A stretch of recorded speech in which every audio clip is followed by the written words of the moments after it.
ನಾವೆಲ್ಲರೂ ಕೂಡ ನಿಮ್ಮ ಸೂಚನೆಯನ್ನ ಪಾಲನೆ ಮಾಡಿದ್ದೀವಿ.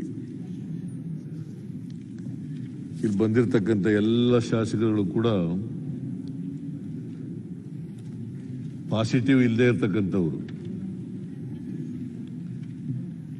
ಕೆಲವರಿಗೆ ಬಂದು ಹೋಗಿದೆ. ಈಗ ನನಗೂ ಕೂಡ ಬಂದು ಹೋಗಿದೆ, ಯಡಿಯೂರಪ್ಪನವ್ರಿಗೂ ಕೂಡ ಬಂದು ಹೋಗಿದೆ, ಈಶ್ವರಪ್ಪನವ್ರಿಗೂ ಬಂದು ಹೋಗಿದೆ, ರಾಮುಲುಗ್ ಬಂದು ಹೋಗಿದೆ. ಕೊರೋನಾ ಬಂದು ಹೋಯ್ತಲ್ಲ ನಿಮಗೆ. ಅಲ್ಲಿ ಅಂಜಲಿ ಅವರಿಗೆ ಬಂದು ಹೋಗಿದೆ, ನಮ್ಮ ಚೀಫ್ ವಿಪ್ ಅವ್ರಿಗೂ ಬಂದು ಹೋಗಿದೆ, ಮಹಾಂತೇಶ್ ಅವ್ರಿಗೂ ಕೂಡ ಬಂದಿದೆ, ಶಿವಲಿಂಗೇಗೌಡ ಅವ್ರಿಗೂ ಕೂಡ ಬಂದು ಹೋಗಿದೆ. ಇಲ್ಲ, ಕರೋನಾ ಗೆದ್ದು ಬಂದಂತವ್ರು ತಮ್ಮಂತವ್ರು ಎಲ್ಲ ಹಿರಿಯರು ಇದಿರಲ್ಲ, ಮಾನ್ಯ ಮುಖ್ಯಮಂತ್ರಿಗಳು ಒಳಗೊಂಡಂತೆ ಅವರಿಗೆಲ್ಲ ಅಭಿನಂದನೆ ಸಲ್ಲಿಸ್ತೀನಿ. ತಾವು ಧೈರ್ಯವಾಗಿ ಅದನ್ನು ಎದುರಿಸಿ ಬಂದಿದ್ದೀರಿ. ಉಳಿದವರಿಗೂ ಅದನ್ನು ಎದುರಿಸಬಹುದು ಅನ್ನುವಂಥ ಒಂದು ಸ್ಪಷ್ಟ ಸಂದೇಶ ತಮ್ಮೆಲ್ಲರಿಂದ ಸಿಕ್ಕಿದೆ. ಬಹಳ ಒಳ್ಳೇದಾಯ್ತು. ನಮ್ಮ ಸದನದಲ್ಲಿ ಸುಮಾರು 75 ಜನಕ್ಕೆ ಈಗಾಗಲೇ ಬಂದು ಹೋಗಿರೋದು ಅಥವಾ ಬಂದವರಲ್ಲಿ ಒಂದು 10-15 ಜನ ಆಕ್ಟಿವ್ ಕೇಸಸ್ ಇರೋದಿದೆ. ಆದರೆ ತಾವೆಲ್ಲ ಒಳ್ಳೆಯ ಸಂದೇಶ ಕಳಿಸಿದ್ದೀರಿ, ಅದನ್ನು ಏನೂ ಆಗೋದಿಲ್ಲ, ಎದುರಿಸಿ ಅಂತ. ನೀವು ತೆಗೆದುಕೊಂಡಿರ್ತಕ್ಕಂಥ ಕ್ರಮ ಸರಿಯಾಗಿದೆ ಅಂತೇಳಿ ನಾನು ಭಾವಿಸ್ಕೊಂಡಿದ್ದೇನೆ. ಎಷ್ಟರ ಮಟ್ಟಿಗೆ ಇದನ್ನು ತಡೆಗಟ್ಟಲಿಕ್ಕೆ ಆಗ್ತದೆ ಅಸೆಂಬ್ಲಿ ನಡೆಯುವಾಗ, ಅದಕ್ಕೆ ಮುಂಜಾಗ್ರತಾ ಕ್ರಮಗಳನ್ನು ತಗೊಂಡಿದ್ದೀರಿ. ಅದಕ್ಕೆ ನಿಮಗೆ ಧನ್ಯವಾದಗಳನ್ನು ಹೇಳಲಿಕ್ಕೆ ಬಯಸ್ತಾ ಇದ್ದೇನೆ. ಕೊರೋನಾ ಬರಕ್ಕಿಂತ ಮುಂಚಿತವಾಗಿ ಮತ್ತು ಬಂದ ಮೇಲೆ, ಬರೋದಕ್ಕಿಂತ ಮುಂಚಿತವಾಗಿ ಎಚ್ಚರಿಕೆ ವಹಿಸೋದು ಬಹಳ ಒಳ್ಳೆಯದು. ಬಂದ ಮೇಲೆ, ಬಂದು ಗುಣ ಆದ ಮೇಲೆ ಎಚ್ಚರಿಕೆ ವಹಿಸೋದು ಅದು ಕೂಡ ಮುಖ್ಯ. ಯಾಕಂದ್ರೆ ಬಹಳ ಜನರಿಗೆ ಅಭಿಪ್ರಾಯ ಏನಿದೆ ಅಂತಂದ್ರೆ, ಒಂದ್ಸರಿ ಬಂದ ಮೇಲೆ ಅದು ಮತ್ತೆ ಬರಲ್ಲ ಅಂತಕ್ಕಂಥ ಅಭಿಪ್ರಾಯ ಇದೆ. ಅನೇಕ ತಜ್ಞರ ಪ್ರಕಾರ ರೀಇನ್ಫೆಕ್ಷನ್ ಆಗ್ತಕ್ಕಂಥ ಸಾಧ್ಯತೆ ಇದೆ. ರೀಇನ್ಫೆಕ್ಷನ್ ಆಗ್ತಕ್ಕಂಥ ಸಾಧ್ಯತೆ ಇದೆ. ಈಗಾಗಲೇ ಅನೇಕ ಕಡೆಗಳಲ್ಲಿ ರೀಇನ್ಫೆಕ್ಷನ್ ಆಗಿದೆ. ನಾವೆಲ್ಲ ಕೇಳಿದ್ದೀವಿ, ಓದಿದ್ದೀವಿ, ತಿಳ್ಕೊಂಡಿದ್ದೀವಿ. ಆದ್ರಿಂದ ಕೊರೋನಾ ಬಂದ ಮೇಲೆ ಅನೇಕ ಸಂಕಷ್ಟಗಳನ್ನು ಕೂಡ ಎದುರಿಸಬೇಕಾಗ್ತದೆ ನಾವು. ಕೊರೋನಾ ಯಾವಾಗ ಅದು ಡೆಡ್ಲಿ ವೈರಸ್ ಆಗ್ತದೆ ಅಂತಂದ್ರೆ, ಯಾರಿಗೆ ಶರೀರದಲ್ಲಿ ಇಮ್ಯುನಿಟಿ, ರೋಗ ನಿರೋಧಕ ಶಕ್ತಿ ಕಡಿಮೆ ಇರ್ತದೆ, ಅಲ್ಲಿ ಕೊರೋನಾ ವೈರಸ್ ಬಹಳ ಆಕ್ಟಿವ್ ಆಗ್ಬಿಡ್ತದೆ. ಅಥವಾ ಅದ್ರ ಜೊತೆಗೆ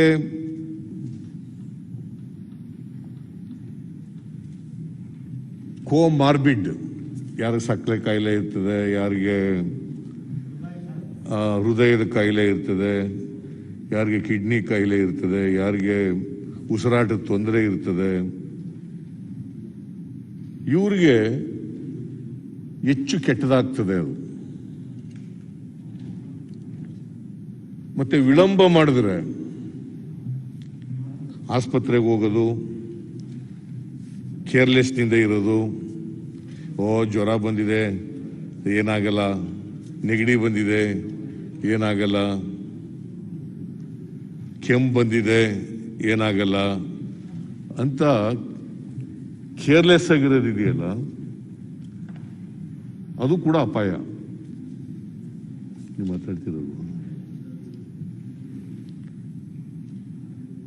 ಕೇರ್ಲೆಸ್ ಆಗಿರೋದು ಕೂಡ ಅಪಾಯ. ಯಾವಾಗಲೂ ಹಳೆ ರೋಗಿ ಹೊಸ ವೈದ್ಯರಿಗಿಂತ ಬೆಟರು ಅಂತ ಒಂದು ಗಾದೆ ಇದೆ. ನಾನು ಕೊರೋನಾ ಬಂದು ಗುಣಮುಖ ಆಗಿರೋದ್ರಿಂದ ಡಾಕ್ಟರ್ಗಳ ಜೊತೆ ಚರ್ಚೆ ಮಾಡಿ ಕೆಲವು ವಿಷಯಗಳನ್ನು ತಿಳ್ಕೊಳ್ತಕ್ಕಂಥ ಪ್ರಯತ್ನ ಮಾಡಿದ್ದೀನಿ. ಇದಕ್ಕೆ ನಿರ್ದಿಷ್ಟವಾದಂಥ ವ್ಯಾಕ್ಸಿನೇಷನ್ ಏನಿಲ್ಲ, ಇಡೀ ಜಗತ್ತಿನಲ್ಲೇ ಇಲ್ಲ. ರಷ್ಯಾದವರೇನೋ ಕಂಡುಹಿಡಿದಿದ್ದೀವಿ ಅಂತ ರಷ್ಯಾದ ಅಧ್ಯಕ್ಷರು ಪುಟಿನ್ ಅವರು ಹೇಳ್ಕೊಂಡಿದ್ದಾರೆ. ಅದು ಇನ್ನೂ ಮಾರುಕಟ್ಟೆಗೆ ಬಂದಿಲ್ಲ. ಅದು ಇನ್ನು ಹ್ಯೂಮನ್ ಟ್ರಯಲ್ ಆಗಬೇಕಾಗಿದೆ. ಅದು ಯಾವಾಗ ಬರ್ತದೋ ಏನು ಗೊತ್ತಿಲ್ಲ. ಅಲ್ಲಿವರೆಗೆ all the people in the world they have to live with this disease. ಈ ಕೊರೋನಾ ವೈರಸ್ ಜೊತೆ ನಾವು ಬದುಕಬೇಕಾಗಿದೆ. ನಾವು ಓಡೋಯ್ತೀವಿ ಅಂದ್ರೂ ಅದು ಬಿಡೋದಿಲ್ಲ.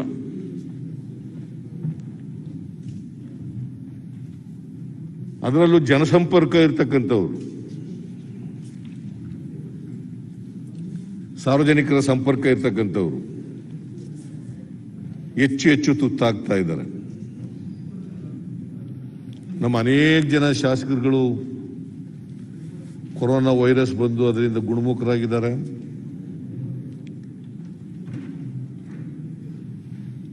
ಇನ್ ಕೆಲವರು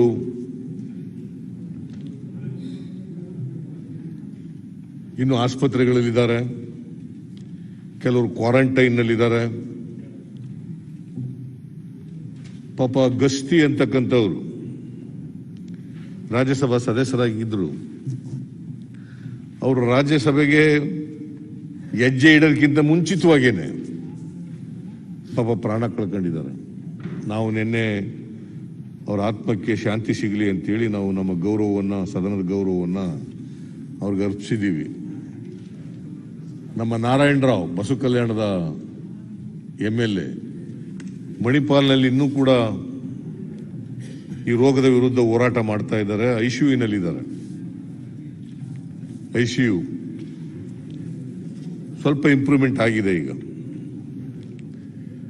ನಾನು ಪ್ರತಿನಿತ್ಯ ಅಲ್ಲಿನ ಡಾಕ್ಟರ್ಗಳ ಜೊತೆ ಸಂಪರ್ಕದಲ್ಲಿದ್ದೇನೆ. ಅವ್ರು ಏನು ಹೇಳ್ತಾರೆ ಅಂದರೆ, there is a little improvement.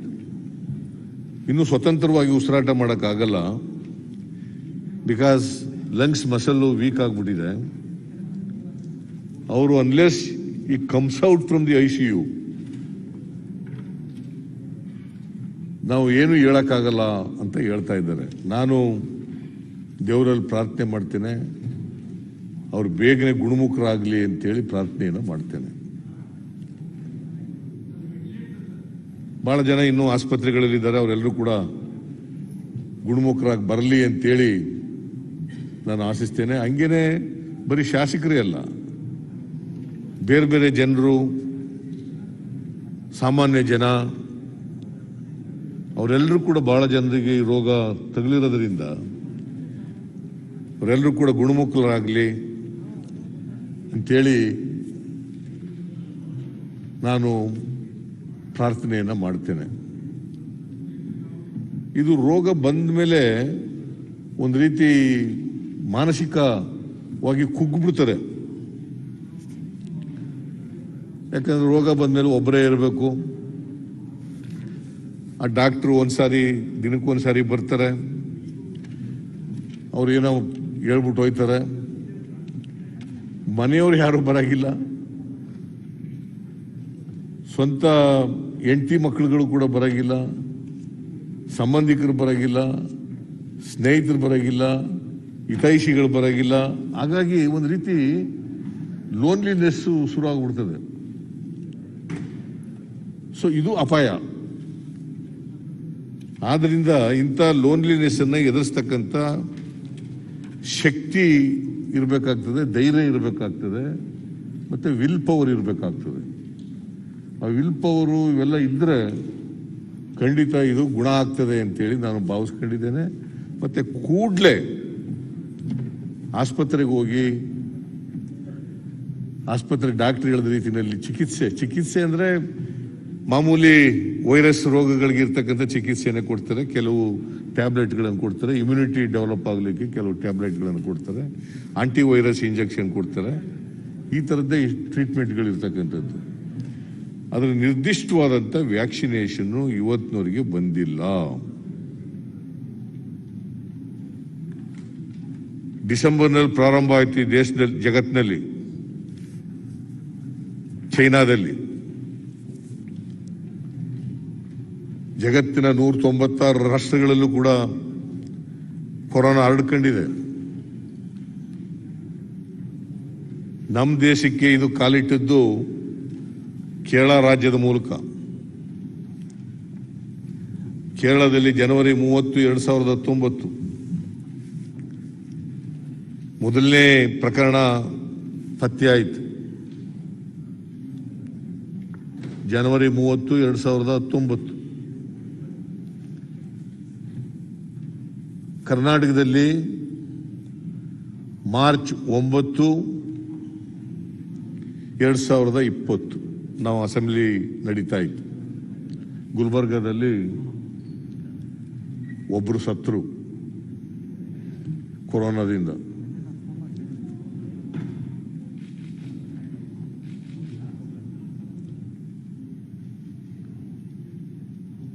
ಬಹುಶಃ ನಾವು ಜನವರಿ 30, 2019 ಕಾಲಿಟ್ಟಾಗ ಅದು ಈ ದೇಶದಿಂದ ಬಂದದ್ದಲ್ಲ, ಬೇರೆ ದೇಶಗಳಿಂದ ಬಂದದ್ದು.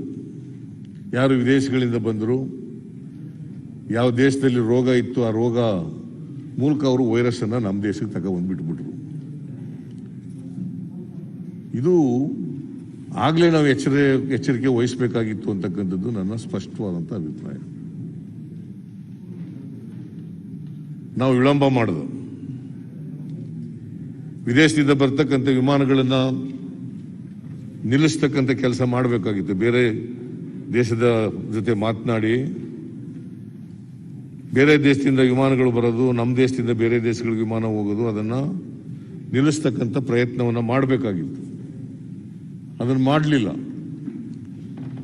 ಅದು ಮಾಡದೇ ಇದ್ದರ ಪರಿಣಾಮವಾಗಿ ಇವತ್ತು ನಾವು ದೇಶದಲ್ಲಿ ಮತ್ತು ರಾಜ್ಯದಲ್ಲಿ, ನಮ್ಮ ರಾಜ್ಯದಲ್ಲಿ ಈ ಭೀಕರವಾದಂಥ ಮಹಾಮಾರಿ ರೋಗಕ್ಕೆ ಲಕ್ಷಾಂತರ ಜನ ಇವತ್ತು ತುತ್ತಾಗಬೇಕಾದಂಥ ಪರಿಸ್ಥಿತಿ, ಸಾವಿರಾರು ಜನ ಸಾಯ್ತಕ್ಕಂಥ ಪರಿಸ್ಥಿತಿ ಇವತ್ತು ನಿರ್ಮಾಣ ಆಗಿದೆ. ಕೇಂದ್ರ ಸರ್ಕಾರ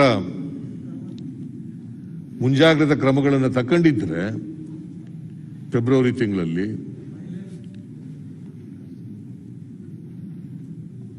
ಈ ರೋಗ ದೇಶದಲ್ಲಿ ಬರೋದು, ಹಬ್ಕೊಳ್ತಕ್ಕಂಥದ್ದು ತಡೆಗಟ್ಟಲಿಕ್ಕೆ ಸಾಧ್ಯ ಆಯ್ತಿತ್ತು. ಸೊ ಅದರಲ್ಲಿ ಕೇಂದ್ರ ಸರ್ಕಾರ ನನ್ನ ಪ್ರಕಾರ ಎಡವಿದೆ ಅಂತಕ್ಕಂಥದ್ದು ನನ್ನ ಸ್ಪಷ್ಟವಾದಂಥ ಅಭಿಪ್ರಾಯ.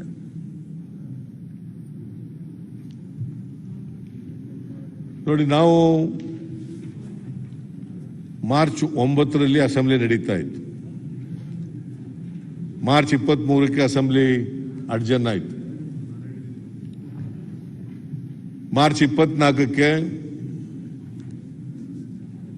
ಈ ದೇಶದ ಪ್ರಧಾನಮಂತ್ರಿಗಳಾದಂಥ ನರೇಂದ್ರ ಮೋದಿಯವರು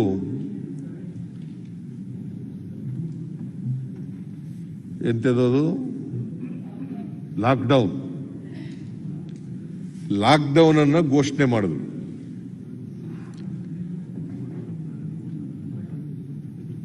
ಅಲ್ಲಿವರೆಗೆ ಏನು ಕ್ರಮ ತಗೊಳ್ಳಿಲ್ಲ. ಫೆಬ್ರವರಿ ತಿಂಗಳಲ್ಲೇ ವಿಶ್ವಸಂಸ್ಥೆಯವರು ಎಚ್ಚರಿಕೆಯನ್ನು ಕೊಟ್ಟಿದ್ರು.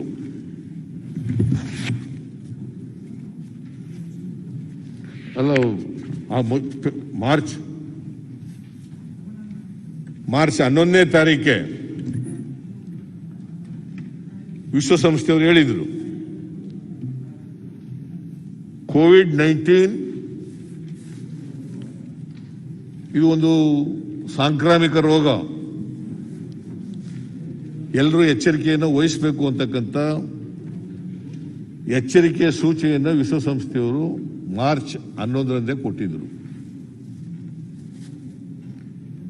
ಆದರೆ ಕೇಂದ್ರದ ಸಚಿವರು, ಕೇಂದ್ರದ ಆರೋಗ್ಯ ಇಲಾಖೆ ಏನು ಹೇಳಿದ್ರು ಅಂತಂದ್ರೆ, ಅದು ಮಾರ್ಚ್ 13ರಂದು, ಮಾರ್ಚ್ 13, 2020. ಕೊರೋನಾ ಬಗ್ಗೆ ಜನರು ಆತಂಕ ಪಡುವ ಅಗತ್ಯವಿಲ್ಲ.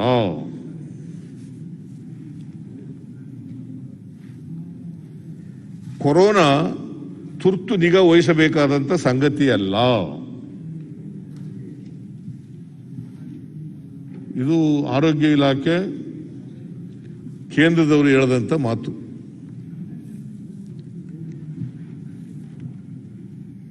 ಇದು ತಪ್ಪು ಮಾಹಿತಿಯನ್ನ ಈ ದೇಶದ ಜನರಿಗೆ ಕೊಟ್ಟಂತದ್ದು.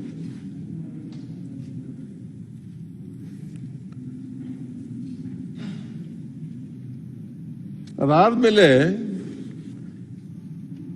ಟ್ರಂಪ್, ನಮಸ್ತೆ ಟ್ರಂಪ್ ಕಾರ್ಯಕ್ರಮ ನಡೀತದೆ ನಮ್ಮ ದೇಶದಲ್ಲಿ.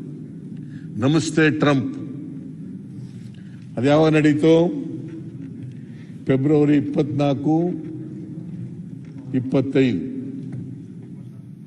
ನಮ್ಮ ದೇಶಕ್ಕೆ ಕೊರೋನಾ ರೋಗ ಕಾಲಿಟ್ಟದ್ದು ಜನವರಿ 30, 2019. ಟ್ರಂಪ್ ಅವರು ಬಂದದ್ದು ಫೆಬ್ರವರಿ 24, 25. ಅವ್ರಿಗೆ ರಿಕ್ವೆಸ್ಟ್ ಮಾಡ್ಬೋದಾಗಿತ್ತು. ಬಿಕಾಸ್ ಗುಜರಾತ್ನಲ್ಲಿ ಬಂದು 1.25 ಲಕ್ಷ ಜನ ಸೇರಿದ್ರು ಅಲ್ಲಿ. ನಮಸ್ತೆ ಟ್ರಂಪ್ ಇದರ ಅಗತ್ಯ ಇತ್ತ? 1.25 ಲಕ್ಷ ಜನ ಕಾಂಗ್ರಿಗೇಷನ್ ಆದ್ರೆ ಈಗಲೇ ಜನ ಸೇರಿದ ಕಡೆ ಮಾಸ್ಕ್ ಹಾಕೊಳ್ರಯ್ಯ ಅಂತಂದ್ರೆ ಹಾಕೊಳ್ಳೋಲ್ರು, 6 ಅಡಿ ದೂರ ಇರಯ್ಯ ಅಂದ್ರೆ ಇರೋಲ್ರು, ಸ್ಯಾನಿಟೈಸ್ ಮಾಡ್ಕೊಳ್ರಪ್ಪ ಅಂದ್ರೆ ಮಾಡ್ಕೊಳ್ಳೋಲ್ರು. ಫೆಬ್ರವರಿ 24, 25 ಮಾಡ್ಕೊತಾ ಇದ್ರ ಉಪಾಧ್ಯಕ್ಷರ ಯಾರು ಮಾಸ್ಕ್ ಹಾಕತಿರ್ಲಿಲ್ಲ. ನಾವೆಲ್ಲ ಮಾಸ್ಕ್ ಹಾಕೋಕೆ ಶುರು ಮಾಡೋದು ಇದು ಬಂದ್ಮೇಲೆ, ಮಾರ್ಚ್ ಅಸೆಂಬ್ಲಿಗೆ ಬಂದ್ಮೇಲೆ.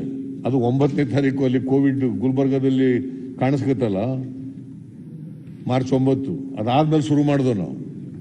ಬಹುಶಃ ಫೆಬ್ರವರಿ 24, 25 ಯಾರು ಹಾಕೋದಿಲ್ಲ. ಅಷ್ಟೊತ್ತಿಗಾಗಲೇ ಬಹಳ ಜನ ವಿದೇಶಗಳಿಂದ ಬಂದ್ಬಿಟ್ಟಿದ್ರು ನಮ್ಮ ದೇಶಕ್ಕೆ. ಆಮೇಲೆ ಡೆಲ್ಲಿಗೆ ಹೋದ್ರು ಟ್ರಂಪ್, ಅಲ್ಲೆಲ್ಲ ಮೆರವಣಿಗೆ ಆಯ್ತು. ಆಮೇಲೆ ತಬ್ಲಿಗಿಗಳು ಅವ್ರ ಸಮಾವೇಶ ಬೇರೆ ನಡೀತು, ಧಾರ್ಮಿಕ ಸಮಾವೇಶ. ಮಾರ್ಚ್ 10ರಿಂದ 13ರವರೆಗೆ ಅದಕ್ಕೆ ಪರ್ಮಿಷನ್ ಬೇರೆ ಕೊಟ್ಬಿಟ್ರು ಕೇಂದ್ರ ಸರ್ಕಾರ. ಅನವತ್ಯವಾಗಿ ಅವ್ರ ಮೇಲೆ ಗೂಬೆ ಕೂಡಿಸ್ತಕ್ಕಂಥ ಪ್ರಯತ್ನ ಕೂಡ ನಡೀತು. ಪರ್ಮಿಷನ್ ಕೊಟ್ಟವ್ರು ಇವರೇ. ಧಾರ್ಮಿಕ ಸಮಾವೇಶ ನಡೀಲಿಕ್ಕೆ ನಿಲ್ಲಿಸಬಹುದಾಗಿತ್ತು. ರೋಗ ಬಂದಿದೆಯಪ್ಪ ದೇಶದಲ್ಲಿ, ಬೇಡ ಅಂತ ತಡೆಗಟ್ಟಬಹುದಾಗಿತ್ತು. ಇವೇನು ಕ್ರಮ ತಗೊಳ್ಳಿಲ್ಲ. ಇದ್ರ ಪರಿಣಾಮವಾಗಿ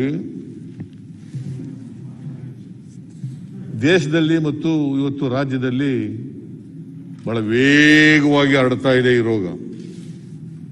ನೋಡಿ, ನಿಮಗೆ ಒಂದು ಅಂಕಿ ಅಂಶಗಳನ್ನು ಕೊಡಬೇಕು ಅಂತಂದ್ರೆ,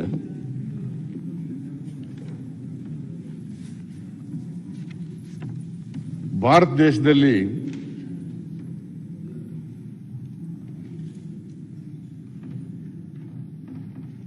ಅವತ್ತು 2020 ಮಾರ್ಚ್ 24ನೇ ತಾರೀಕು ಇದ್ದಂಥ ಪರಿಸ್ಥಿತಿ 519 ಪ್ರಕರಣಗಳಿದ್ದವು. ಮಾರ್ಚ್ 24 ಲಾಕ್ಡೌನ್ ಆಯ್ತಲ್ಲ, ಆಗ 519. ಇವತ್ತೆಷ್ಟಾಗಿದ್ದಾವೆ ಪ್ರಕರಣಗಳು ದೇಶದಲ್ಲಿ? 55,60,105 ನಿನ್ನೆಗೆ. 55,519ರಿಂದ 55,60,105. ನೋಡಿ ಎಷ್ಟು ವೇಗವಾಗಿ ಬೆಳೆದು ಬಿಟ್ಟಿದೆ. ಇದು ಲಾಕ್ಡೌನ್ ಘೋಷಣೆ ಆದ್ಮೇಲೆ ಆಗಿರ್ತಕ್ಕಂಥ ಬೆಳವಣಿಗೆ. ಸತ್ತವರ ಸಂಖ್ಯೆ ದೇಶದಲ್ಲಿ ಆಗ 24 ಮಾರ್ಚ್ನಲ್ಲಿ 10 ಜನರು ಮಾತ್ರ. ಟುಡೇ ನಿನ್ನೆಗೆ ಸತ್ತವ್ರ ಸಂಖ್ಯೆ 88,965. 88,965.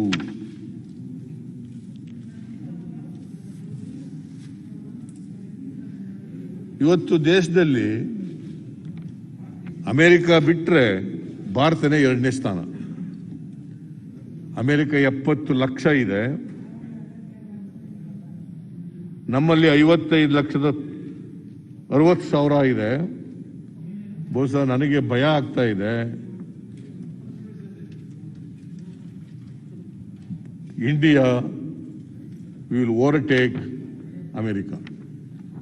ಬಹುಶಃ ಇನ್ನೊಂದು 15 ದಿನ ಆದರೆ India will overtake and India will be the number 1 country in the world. Because ಪ್ರತಿನಿತ್ಯ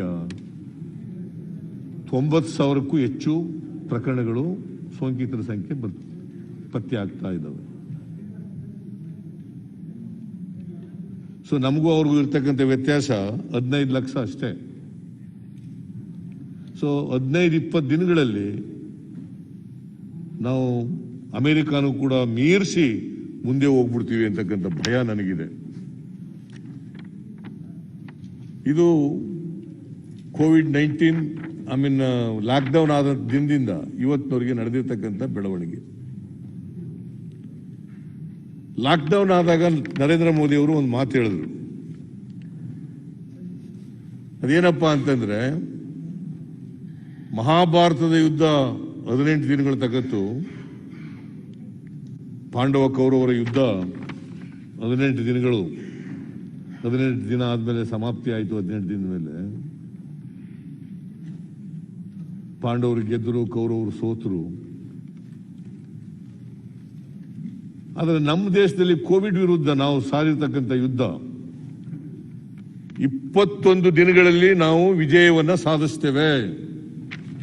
ಇದು ನನ್ನ ಮಾತಲ್ಲ, ನರೇಂದ್ರ ಮೋದಿಜಿಯವರು ಹೇಳಿರ್ತಕ್ಕಂಥ ಮಾತು. 21 ಮಾಡಿ ಜನರಿಗೆ ನೆಮ್ಮದಿಯನ್ನ ಕೊಡ್ತೇವೆ. Has it been happened? No.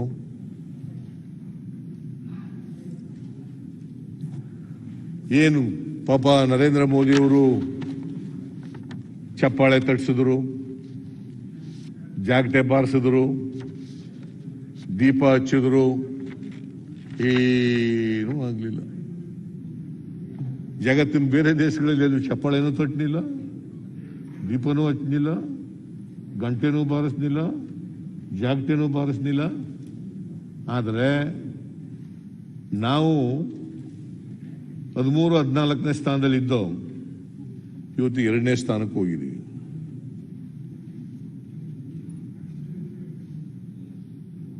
ಇದಕ್ಕೆ ಯಾರು ಹೊಣೆ, ಯಾರು ಜವಾಬ್ದಾರರು? ಕೆಲವು ಬೇರೆ ದೇಶಗಳಲ್ಲಿ ಈ ಹರಡು ಬೆಳವಣಿಗೆ ಇದೆಯಲ್ಲ, ಕಡಿಮೆ ಆಗಿದೆ. ನಾನು ಎಲ್ಲೋ ಪತ್ರಿಕೆಯಲ್ಲಿ ಓದಿದೆ, ನ್ಯೂಜಿಲೆಂಡ್ನಲ್ಲಿ ನನಗಿರೋ ಇನ್ಫಾರ್ಮೇಶನ್ ಪ್ರಕಾರ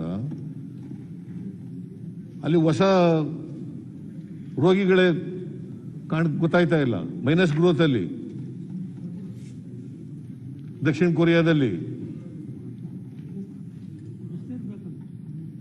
but in our country every day more than 90,000, nearly 1 lakh ಪ್ರಕರಣಗಳು, ಹೊಸ ಪ್ರಕರಣಗಳು ಪತ್ತೆ ಆಗ್ತಾ ಇದ್ದಾವೆ. ಅದಕ್ಕೆ ಕಾರಣ ಏನು ಹೇಳ್ತಾರೆ ಅಂದ್ರೆ, ಟೆಸ್ಟ್ ಜಾಸ್ತಿ ಮಾಡಕ್ ಶುರು ಮಾಡೋದು, ಟೆಸ್ಟ್ಗಳು ಜಾಸ್ತಿ ಮಾಡಕ್ ಶುರು ಮಾಡೋದು, ಅದರಿಂದ ಜಾಸ್ತಿ ಆಗಿದೆ ಇರ್ಬೋದು ಸ್ವಲ್ಪ ಮಟ್ಟಿಗೆ. ನಾನು ಅದನ್ನು ಅಲ್ಗಳೆಯಲ್ಲ, ಪೂರ್ಣ ಅಲ್ಗಳೆಯಲ್ಲ. ಮಾರ್ಚ್ನಲ್ಲಿ ಟೆಸ್ಟ್ ಮಾಡ್ತಿದ್ದ ಪರಿಸ್ಥಿತಿ, ಇವತ್ತು ಟೆಸ್ಟ್ ಮಾಡ್ತಕ್ಕಂಥ ಪರಿಸ್ಥಿತಿ ವ್ಯತ್ಯಾಸ ಇದೆ. ಆದ್ರೆ ಅದು ಒಂದೇ ಕಾರಣ ಅಲ್ಲ. ಟೆಸ್ಟ್ ಯಾಕೆ ಹೆಚ್ಚಾಗಿ ಮಾಡಬೇಕು ಅಂತಂದದ್ದು ಅಂದ್ರೆ, ಯಾರಿಗೆ ರೋಗ ಪತ್ತೆ ಆಗ್ತದೆ ಅವ್ರನ್ನ ಐಸೋಲೇಟ್ ಮಾಡಿ ಬೇರೆಯವರಿಗೆ ಅದು ಹರಡದಂತೆ ನೋಡ್ಕೊಳ್ಳಲಿಕ್ಕೆ, ಅವ್ರಿಗೆ ಟ್ರೀಟ್ಮೆಂಟ್ ಮಾಡಿ ಗುಣಪಡಿಸಲಿಕ್ಕೆ, ಮಾಡದಂತಕ್ಕೋಸ್ಕರ ಟೆಸ್ಟ್ಗಳು ಮಾಡಬೇಕು, ಹೆಚ್ಚು ಟೆಸ್ಟ್ಗಳನ್ನ ಮಾಡಬೇಕು ಅಂತ. ಇದು ದೇಶದ ಪರಿಸ್ಥಿತಿ. ಆಸ್ಪತ್ರೆಯಿಂದ ಬಿಡುಗಡೆಯಾಗಿರೋರು 42,99,000 ಅಂದ್ರೆ ಗುಣಮುಖರಾಗಿರೋರು. ದೇಶದಲ್ಲಿ ಮರಣ ಹೊಂದಿದವರು ಅಲ್ಲ, ಅಮೆರಿಕದ್ದು ಅದು. ನಮ್ಮದು 44,90,000. 44,90,000 ಬಿಡುಗಡೆ ಹೋಗಿದ್ದಾರೆ. ಸತ್ತಿರೋರು 88,965. ಇನ್ನು ಕರ್ನಾಟಕದ ಬಂದ್ರೆ, ಕರ್ನಾಟಕದಲ್ಲಿ ನಿನ್ನೆವರೆಗೆ 5,26,876 5,26,876 ನಿನ್ನೆವರೆಗೆ ಸತ್ತಿರೋರ ಸಂಖ್ಯೆ 8,145. 8,145. ಮಾರ್ಚ್ 24ರಲ್ಲಿ ಇದ್ದಂಥ ಪ್ರಕರಣಗಳು ಕರ್ನಾಟಕದಲ್ಲಿ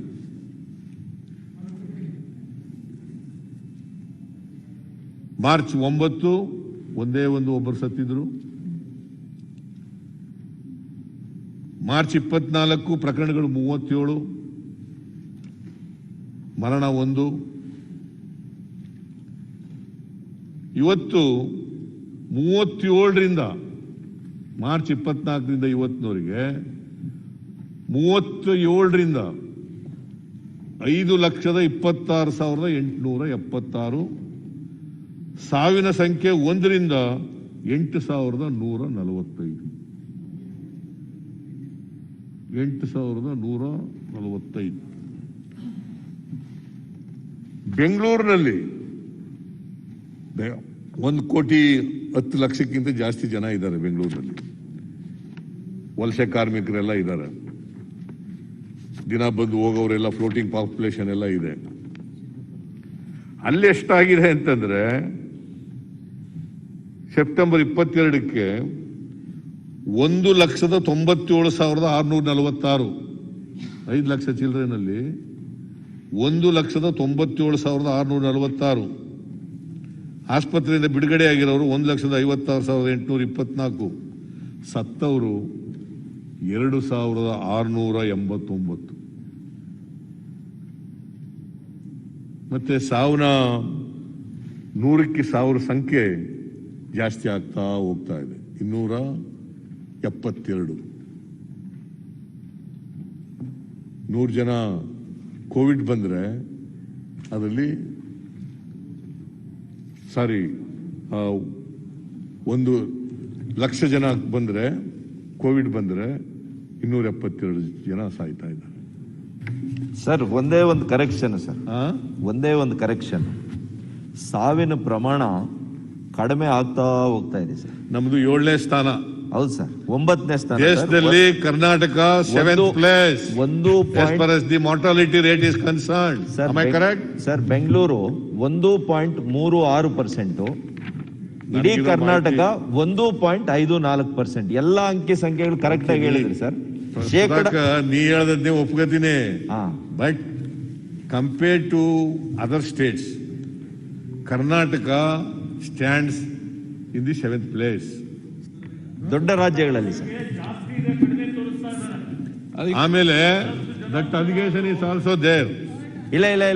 ಆ ತರ I am not going to make that allegation. Sir, ICMR ನವರೇ ಕರ್ನಾಟಕ ರಾಜ್ಯ ಕೊಡ್ತಾ ಇರತಕ್ಕಂತ ಸಂಖ್ಯೆ ಕರೆಕ್ಟ್ ಆಗಿದೆ ಅಂತ ಅವರೇ ತಾರೀಫ್ ಮಾಡಿದ್ದಾರೆ. ICMR ಯಾವ ವರದಿನೂ ಸರಿ ಇಲ್ಲ. ICMR ಏನ್ ಕೊಡ್ತಾ ಇದ್ದಾರೆ, ಯಾವುದೇ ಸರ್ಕಾರ ಜನರಿಗೆ ದಾರಿ ತಪ್ಪಿಸ್ತಾ ಇದ್ದಾರೆ. ಯಾವುದೇ ಸರ್ಕಾರ ನೀವೇ ಒಬ್ಬ ಕರ್ನಾಟಕದ ಮಾಜಿ ಮಂತ್ರಿಗಳಾಗಿ, ಸದಸ್ಯರಾಗಿ ನೀವೇ ಈ ರೀತಿಯಲ್ಲಿ ಸರ್ಕಾರ ತಪ್ಪು ಮಾಹಿತಿ ಕೊಡ್ತಾ ಇದೆ ಅಂತ ಹೇಳೋದು ನಿಜವಾಗಿಯೂ ಕೂಡ ಸರಿಯಲ್ಲ. ತಪ್ಪು ಮಾಹಿತಿ ಸಿಗ್ತಾ ಇದೆ, ಬೇಕಾದ್ರೆ ಪುರಾವೆ ಕೊಡ್ತೀವಿ, ತನಿಖೆ ಮಾಡಿಸಿ. ಪುರಾವೆ ಕೊಡ್ತೀವಿ, ತಪ್ಪು ಮಾಹಿತಿ ಇದ್ದಿದ್ದು. ಡೆತ್ ಆಗ್ಲಿ, ಟ್ರೀಟ್ಮೆಂಟ್ ಆಗ್ಲಿ, ಪ್ರತಿಯೊಂದು ಕೂಡ ನಿಖರವಾದಂತ ಅಂಕೆ ಕೊಡ್ತಾ ಇರತಕ್ಕಂಥದ್ದು ಕರ್ನಾಟಕ ರಾಜ್ಯ ಸರ್ಕಾರ. ICMR ಏನ್ ವರದಿ ಕೊಡ್ತಾ ಇದೆ ಅದು ಸರಿ ಇಲ್ಲ ಅಂತ ಹೇಳಿ ಎಕ್ಸ್ಪರ್ಟ್ಸ್ ಹೇಳ್ತಾ ಇದ್ದಾರೆ. ದಿನನಿತ್ಯ. ICMR ಗಿನ್ನ ಅದಕ್ಕೆ experts ಯಾವುದು ಯಾರು? ಅಕೌಂಟಬಿಲಿಟಿ ಇಲ್ಲ ICMR ಗೆ, ಅರ್ಥ ಮಾಡಿಕೊಳ್ಳಿ. ನಾವು ICMR ಮತ್ತೆ ಮೇಲೆ ಏನ್ ವರದಿ ತಪ್ಪಿದೆ ಅದಕ್ಕೆ ಬೇಕಾದ್ರೆ ನಿಮ್ಗೆ ನಾವು ಪುರಾವೆಗಳು ಕೊಡ್ತೀವಿ. ತಮ್ಗೆ ICMR ಮೇಲೂ ನಂಬಿಕೆ ಇಲ್ವಾ? ಅಲ್ಲ, ಸಾವಿನ ಪ್ರಮಾಣ ತಾವು ಕಡಿಮೆ ಆಗಿದೆ ಅಂತ ಹೇಳಿದಿರಲ್ಲ, ಹಾ. ನೀವು ಮಂತ್ರಿ ನೀವು ಅರ್ಥ ಮಾಡಿಕೊಳ್ಬೇಕು. ಹೇಗೆ ಕಡಿಮೆ ಆಗ್ತದೆ? ಕೇಸಸ್ ಈಗ 1 ಲಕ್ಷಕ್ಕಿಂತ ಜಾಸ್ತಿ ಬರುವಾಗ ಡೆತ್ 100 ಆದ್ರೂ ಕೂಡ ಅದು ಪರ್ಸೆಂಟೇಜ್ ಕಡಿಮೆ ಆಗ್ತದೆ. ಈ ಹಿಂದೆ ಹೇಗಿತ್ತು ಅಂತ ಕೇಸ್ 10,000 ಇದ್ದಾಗ ಸಾವುಗಳಾದ್ರೆ ಪರ್ಸೆಂಟೇಜ್ ಜಾಸ್ತಿ ಇರ್ತದೆ. ಅದರರ್ಥ ಸಾವು ಕಡಿಮೆ ಆಗಿದೆ ಅಂತಲ್ಲ, only the percentage is less. Cases ಲಕ್ಷಾಂತರ ಕೇಸ್ ಇರುವಾಗ ಆವಾಗ 70% ಆಟೋಮೆಟಿಕ್ ಕಡಿಮೆ ಆಗುತ್ತೆ. ಸೊ ಅದನ್ನೇ ನೀವು ಸಮರ್ಥಿಸಿಕೊಳ್ಳಿಕ್ಕೆ ಹೋಗ್ಬೇಡಿ. ಪ್ರಮಾಣದಲ್ಲಿ ಮಾನ್ಯ ನಾನು ಖಾದರ್ ಅವರೇ, ಹೇಳ್ತಾ- ಅದು ಸಮರ್ಥನೆ ಅಲ್ಲ. ಪ್ರಮಾಣದಲ್ಲಿ ಗುಣಮುಖರು ಕೂಡ ಆಗ್ತಾ ಇದಾರಲ್ಲ. ಕೇಸ್ ಜಾಸ್ತಿ ಆಗಿದೆ, ಈಗ 5,26,000 ಡೆತ್ 4,20,000 ಹೆಂಗ್ ಗುಣಮುಖರಾದ್ರು? ಅದನ್ನು ಸ್ವಲ್ಪ ಬೆಳಕಿಗೆ ತರ್ಬೇಕಲ್ಲ. ತರುವ ಈಗ ತಾವು ಬರೀ ಸಾವಿನ ಪ್ರಮಾಣ ಹೇಳಕ್ ಹೋಗ್ಬೇಡಿ, ಗುಣಮುಖರಾಗದೇ ಇದ್ರೆ ಸಾವಿನ ಪ್ರಮಾಣ ಹೆಂಗ್ ಕಡಿಮೆ ಬರುತ್ತೆ? Directly proportional. Recovery directly proportional to fatality. ಸಾವು ಅದ ಪರ್ಸೆಂಟ್ ಕಮ್ಮಿ ಆಗ್ತದೆ, ಸಾವು ಕಡಿಮೆ ಆಗ್ಲಿಲ್ಲ. ಹಾಗಾದ್ರೆ ಬೇರೆ ರಾಜ್ಯಗಳು, ಬೇರೆ ದೇಶಗಳಲ್ಲಿ ಯಾಕೆ ಹೆಚ್ಚು ಸೋಂಕಿತರಾದ್ರೂ ಕೂಡ ಸಾವಿನ ಪ್ರಮಾಣ ಗ್ಲೋಬಲ್ ಆವರೇಜ್ ಎಷ್ಟಿದೆ? 3.6% ಇದೆ. ಯಾಕೆ ಬಂತು? ನಮಗಿನ್ನ ಮುಂದುವರೆದಿರ್ತಕ್ಕಂಥ ದೇಶಗಳಲ್ಲಿ 3.6% ಇದೆಯಲ್ಲ, ಹೇಗ್ ಬಂತು? ಕೆಲವು ದೇಶಗಳಲ್ಲಿ 10% ಇದೆ. ಹಾಗಾಗಿ ದಯವಿಟ್ಟು ತಪ್ಪು ಮಾಹಿತಿಯನ್ನ ಕೊಡ್ತಾ ಇಲ್ಲ. ಯಾವ ದೇಶದಲ್ಲಿ ಎಲ್ಲಕ್ಕಿಂತ ಹೆಚ್ಚಿನ ಸಾವುಗಳಿದಾವೆ ಅದಕ್ಕೆ ಯಾಕೆ ಹೋಲಿಸ್ತೀರಿ?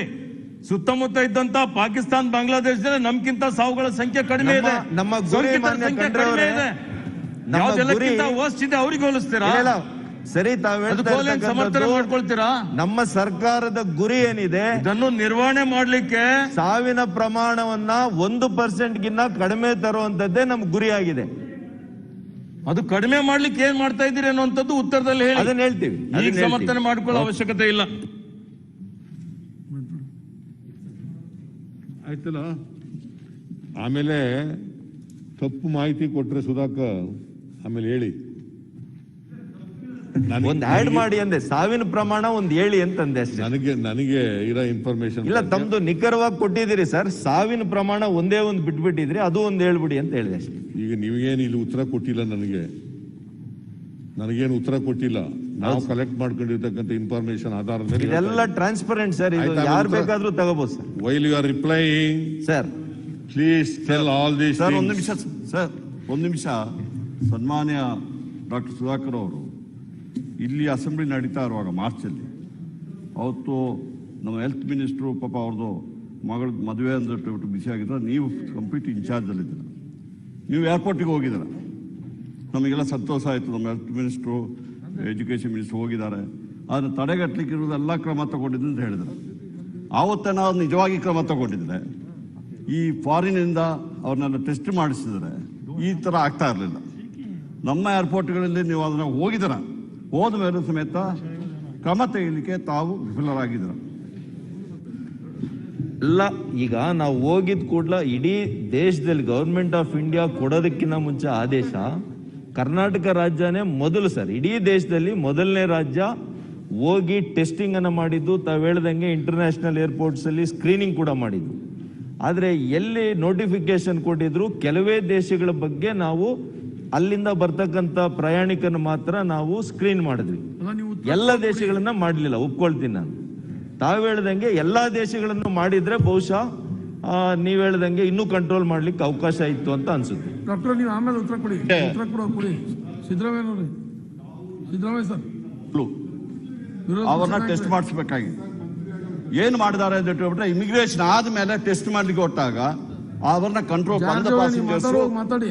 ಇದನ್ನ ಟೆಸ್ಟ್ ಮಾಡೋದು ಹೋಗಿದ್ದಾರೆ, ಅದರಿಂದ ಹೆಚ್ಚಾಗಿದೆ.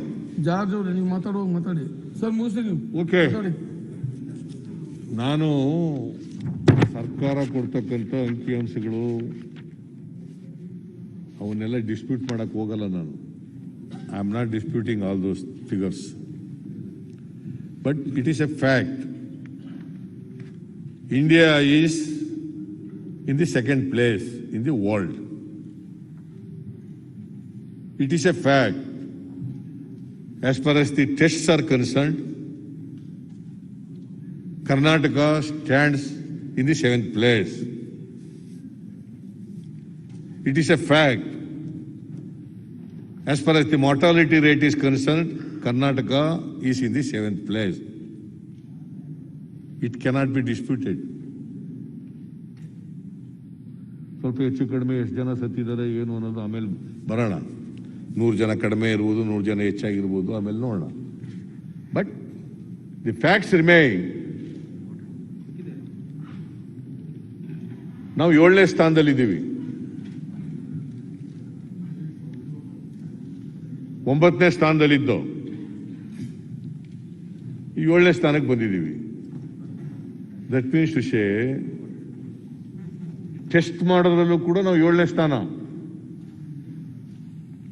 ಸಾಯೋರ ಸಂಖ್ಯೆಯಲ್ಲೂ ಕೂಡ ನಾವು 7ನೇ ಸ್ಥಾನ ದೇಶದಲ್ಲಿ, ಅಲ್ಲ ಭಾರತದಲ್ಲಿ, ದೇಶದಲ್ಲಿ. That we have to admit.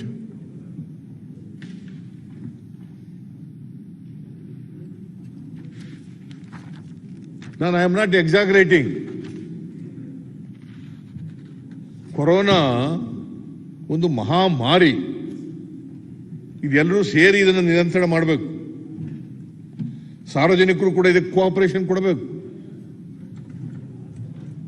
ಸಾರ್ವಜನಿಕರು ಕೋಆಪರೇಷನ್ ಕೊಡದೇವ್ರೆ ಇದಾಗೋದಿಲ್ಲ. ನಾನು ಈ ಸಂದರ್ಭದಲ್ಲಿ ಸಾರ್ವಜನಿಕರಲ್ಲಿ ಮನವಿ,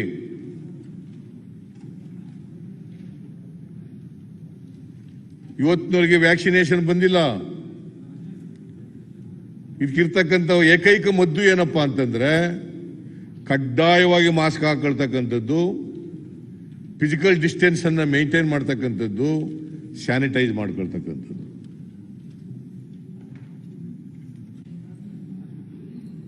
ಸೋಷಿಯಲ್ ಡಿಸ್ಟೆನ್ಸ್, ಕಡ್ಡಾಯವಾಗಿ ಮಾಸ್ಕ್ ಹಾಕೊಳ್ತಕ್ಕಂಥದ್ದು, ಮತ್ತೆ sanitise ಮಾಡ್ಕೊಳ್ತಕ್ಕಂಥದ್ದು. These are the 3 things one has to follow.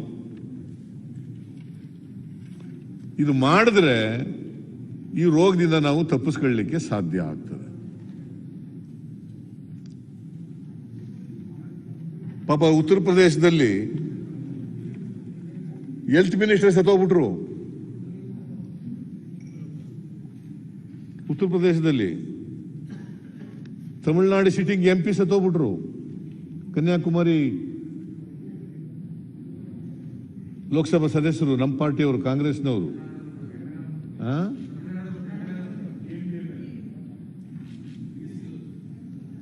ಆಮೇಲೆ ಉತ್ತರ ಪ್ರದೇಶದಲ್ಲಿ ಇನ್ನೊಬ್ಬ ಪಾಪ ಕ್ರಿಕೆಟ್ ಆಟ ಆಡ್ತಿದ್ರು, ಚೇತನ್ ಚವಾನ್, ಗವಾಸ್ಕರ್ ಜೊತೆ ಓಪನಿಂಗ್ ಪಾರ್ಟ್ನರ್ ಆಗಿ ಕ್ರಿಕೆಟ್ ಓಪನ್ ಮಾಡ್ತಿದ್ರು, ಓಪನಿಂಗ್ ಪ್ಲೇಯರ್. ಈ ಡೈಡ್, ಅವ್ರಿಗೂ 70 ವರ್ಷ ಆಗಿತ್ತು. ಮಂತ್ರಿಗಳೇ ಸತ್ತೋಗ್ಬಿಟ್ರು ಪಾಪ. ಗಸ್ತಿ ರಾಜ್ಯಸಭಾ ಸದಸ್ಯರು ಸತ್ತೋಗ್ಬಿಟ್ರು. ನಮ್ಮ XMLA ಅಪ್ಪಾಜಿಗೌಡ ಸತ್ತೋಗ್ಬಿಟ್ರು.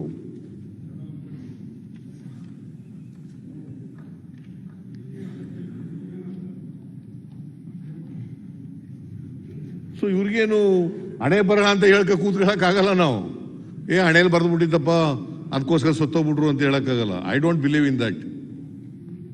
ಹಣೆ ಬರಹದಲ್ಲಿ ಬರೆದ್ಬಿಟ್ಟಿದ್ರು ಸಾಯ್ಬೇಕು, ಹಿಂಗೆ ಸಾಯ್ಬೇಕು ಅಂತ ಬರೆದ್ಬಿಟ್ಟಿದ್ರು ದೇವರು. ಏನ್ ಕೊರೋನಾ ರೋಗ ಇರಲಿಲ್ಲ, ಎಲ್ಲಿ ಬರೆದ್ಬಿಟ್ಟಿದ್ದ ದೇವರು? ಗೊತ್ತಿತ್ತ ಅವನಿಗೆ? ಕೊರೋನಾ ಹೊಸ ರೋಗ. ದೇವ್ರು ಹೆಂಗ್ ಬರೆಯಕ್ ಬರ್ತಾರೆ ಹಣೆಯಲ್ಲಿ? ಕೊರೋನಾ ರೋಗ ಬರ್ತದೆ ಮುಂದೆ, ನೀನು ಸತ್ತೋಗ್ಬಿಡ್ತೀಯ ಕೊರೋನಾ ರೋಗ ಬಂದು ಅಂತ ದೇವ್ರು ಬರೆದ್ಬಿಟ್ಟಿದ್ದ. ಇದು ಹಣೆ ಬರಹ ಅಲ್ಲ, ಇದು ನಮ್ಮ ಬೇಜವಾಬ್ದಾರಿತನ, ಸರ್ಕಾರದ ಬೇಜವಾಬ್ದಾರಿತನ. ಅದರಿಂದ ಸಾಯೋದು ಅಂತಕ್ಕಂಥದ್ದನ್ನು ತಿಳ್ಕೋಬೇಕಾಗ್ತದೆ.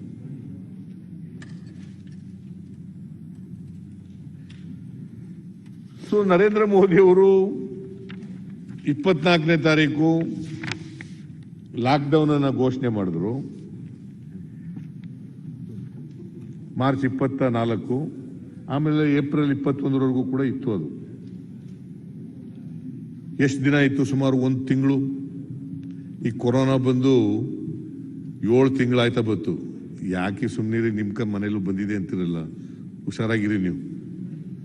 ಕಾರಜೋಳ ಅವರೇ, ಟೇಕ್ ಆಲ್ ನೆಸೆಸರಿ ಪ್ರಿಕಾಷನ್ಸ್. ಆಮೇಲೆ ಅಯ್ಯೋ ಅದ್ರ ಬಗ್ಗೆ ದೊಡ್ಡ ಚರ್ಚೆ ಆಗ್ಬೇಕು, ಅದಕ್ಕೆ 1 ನಿಮಿಷದಲ್ಲಿ ನಡೆಯೋದಿಲ್ಲ ಅದು, ಬೇಡ ಬಿಡಿ. ಈಗ ನಿಮ್ಮ ಮನೇಲಿ ಬರ್ದಿದ್ಯಾ ಹಂಗೆ? ಒಂದೇ ನಿಮಿಷದಲ್ಲಿ ಹೇಳ್ತೀನಿ. ಏನು ಹೇಳಿಯಪ್ಪ, ನೀವು ನಮ್ಮ ಸ್ನೇಹಿತರು ಬೇಡ ಅಂತ ಯಾಕೆ ಹೇಳಿ? ಇಲ್ಲ, ಬೇಡ ಅಂತ ಹೇಳೋದು ಬೇಡ, ಅದಕ್ಕೆ ಎದ್ದೆ.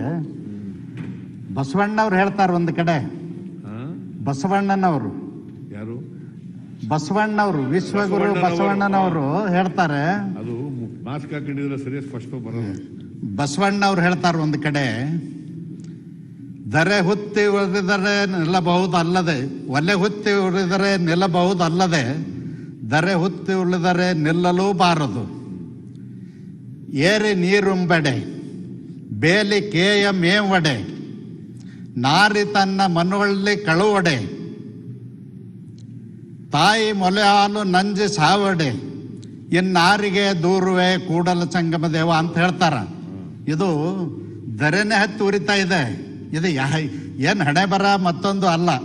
ಅದಕ್ಕೆ ಬಸವಣ್ಣವ್ರು ಹೇಳ್ತಾರ, ಒಲೆ ಹೊತ್ತಿ ಉರಿದ್ರೆ ಆರಿಸಬಹುದು, ದರೆ ಹತ್ತಿ ಉರಿದ್ರೆ ಆರಿಸ್ಲಿಕ್ಕೂ ಸಾಧ್ಯ ಇಲ್ಲ ಅಂತಕ್ಕಂಥದ್ದನ್ನ ನಿಮ್ಗೆ ನೆನಪು ಮಾಡಿಕೊಟ್ಟ. ಗೊತ್ತಾಯ್ತು, ನೀವು ಹೇಳೋದು ಕರೆಕ್ಟು. ಬಸವಣ್ಣವ್ರು ಹೇಳಿರೋದು ಸರಿನೇ. ಬಸವಣ್ಣವರು ಈ ಕರ್ಮ ಸಿದ್ಧಾಂತ ಇತ್ತಲ್ಲ, ಇದನ್ನೇ ತಿರಸ್ಕರಿಸಿದ್ರು. ಗೊತ್ತಾ ನಿಮಗೆ?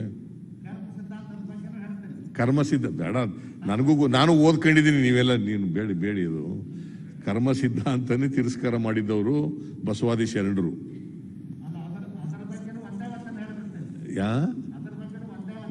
ಬೇಡ, ಸಾಕು, ಒಂದ್ಸಾರಿ ಮಾತಾಡಿದ್ದೀರಿ. ಬಿಕಾಸ್ ಈ ಸ್ಪೀಕರ್ ಏನೇನು ಹೇಳಿದ್ದಾರೆ ಅಂದ್ರೆ, ಆದಷ್ಟು ಜಾಗ್ರತೆ ಮುಗಿಸ್ಬಿಡಿ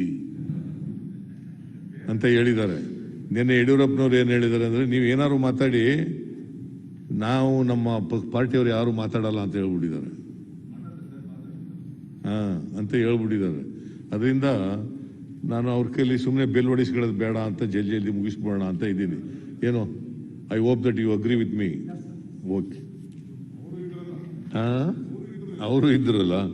ಅದಕ್ಕೆ ಮಾನ್ಯ ಅಧ್ಯಕ್ಷರೇ, ನಿಮಗೆ ಬಸವಣ್ಣನ ವಚನಗಳ ಬಗ್ಗೆ ಜ್ಞಾನ ಇದೆ ಅನ್ನೋದು ನನಗೆ ಗೊತ್ತಿದೆ. ವಚನಗಳನ್ನೆಲ್ಲ ಓದ್ಕೊಂಡಿದ್ದೀರಿ ಅಂತಲೂ ಕೂಡ ಗೊತ್ತಿದೆ. ವಚನಗಳು ಬಾಯ್ಪಾಠ ಮಾಡ್ಕೊಂಡಿದ್ದೀರಿ ಅನ್ನೋದು ಗೊತ್ತಿದೆ. ಇದರಿಂದ ನಾನು ಸ್ವಲ್ಪ ಓದ್ಕೊಂಡಿದ್ದೀನಿ, ಆದರೆ ನಿಮ್ಮ ಥರ ಬಾಯ್ಪಾಠ ಮಾಡ್ಕೊಂಡಿಲ್ಲ. ಓಕೆ, ಮಾನ್ಯ ಅಧ್ಯಕ್ಷರೇ,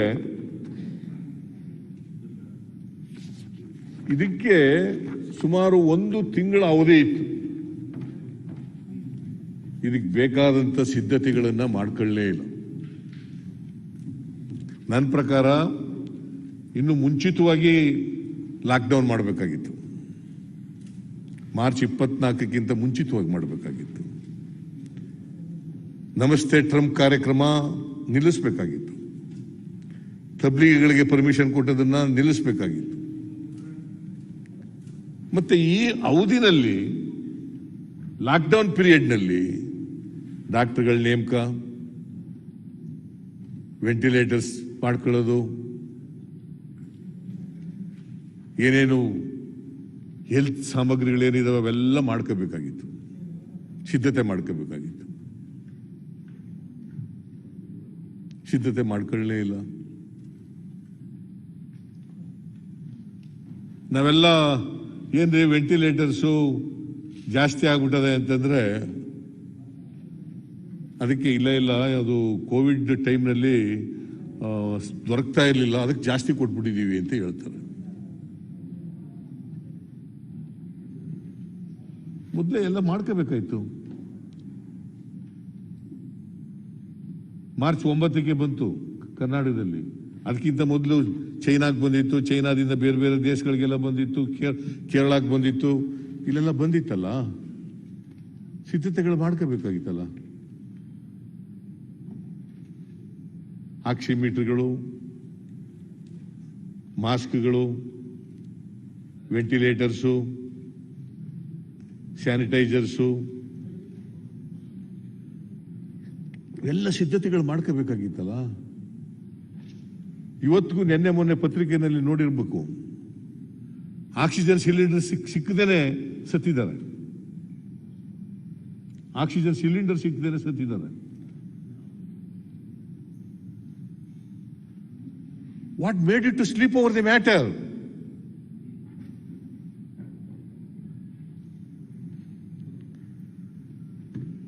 ಅದು ಏನು ಲಾಕ್ಡೌನ್ ಅನ್ನ ತೆರವು ಮಾಡ್ತಾ ಮಾಡ್ತಾ ಮಾಡ್ತಾ ಅದು ಹಂತವಾಗಿ ಮಾಡಿದ್ದು.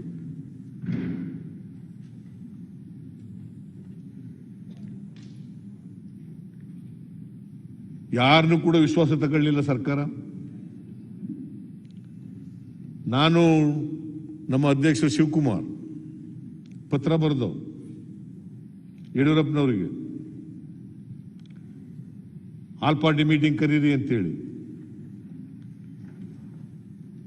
ಅದು 10 ಕರೆದ್ರು ಮೀಟಿಂಗ್. ಅನೇಕ ಸಲಹೆಗಳು ಕೊಟ್ಟು ಒಂದು ಸಲಹೆನಾದರೂ ಗಂಭೀರವಾಗಿ ಪರಿಗಣಿಸಿದ್ರೆ ನೀವು? ಒಂದು ಮಾಡಲಿಲ್ಲ. ಮತ್ತೆ ಒಂದು ನಿಯೋಗ ಓದೋ ನಾವೇ, ನಾನು ಶಿವಕುಮಾರ್ ಮತ್ತೆ ಬೇರೆ ಬೇರೆ ರಮೇಶ್ ಕುಮಾರ್ ಬೇರೆ ಬೇರೆ ಎಲ್ಲ ಲೀಡರ್ಗಳೆಲ್ಲ ಹೋಗಿ ನಾವೊಂದು ಕೊಟ್ಟು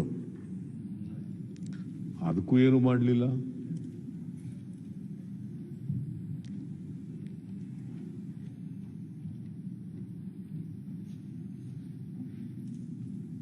ಆಮೇಲೆ ನಾನು ರೈತ ಸಂಘದವರು ಆಲ್ ಪಾರ್ಟಿ ಮೀಟಿಂಗ್ ಕರೆದೆ, ಅವ್ರದ್ದೊಂದು ನಿಯೋಗ ಓದೋ, ಆಗೊಂದು ಮನವಿ ಕೊಟ್ಟು ಮೆಮೊರಾಂಡಮ್ ಕೊಟ್ಟು ಆ ಚಾರ್ಟರ್ ಆಫ್ ಡಿಮ್ಯಾಂಡ್ಸ್ ಸಬ್ಮಿಟ್ ಮಾಡಿದ್ದು ಒಂದು ಕೂಡ ಕನ್ಸಿಡರ್ ಮಾಡಲಿಲ್ಲ. ಆಮೇಲೆ 4/6 ಒಂದು ಪತ್ರ ಬರೆದೆ, ನಾನು 3/7 ಒಂದು ಪತ್ರ ಬರೆದೆ, 10/7 ಒಂದು ಪತ್ರ ಬರೆದೆ. ಏನು ಅದಕ್ಕೆ ಉತ್ತರ ಇಲ್ಲ. ಸುಮಾರು 20 ಪತ್ರಗಳನ್ನು ಬರೆದಿರಬಹುದು ನಾನು. 20 ಪತ್ರಗಳಿಗೂ ಕೂಡ ಉತ್ತರ ಇಲ್ಲ. ಈ ಸರ್ಕಾರನ can we call it as a responsive government?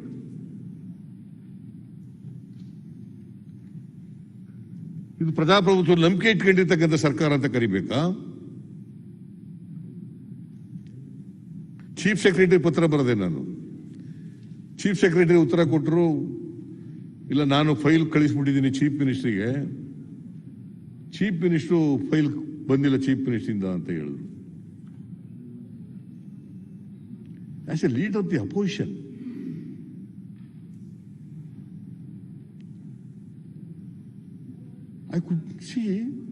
I could not get the information at all. Can we call it? This government is a democratic government.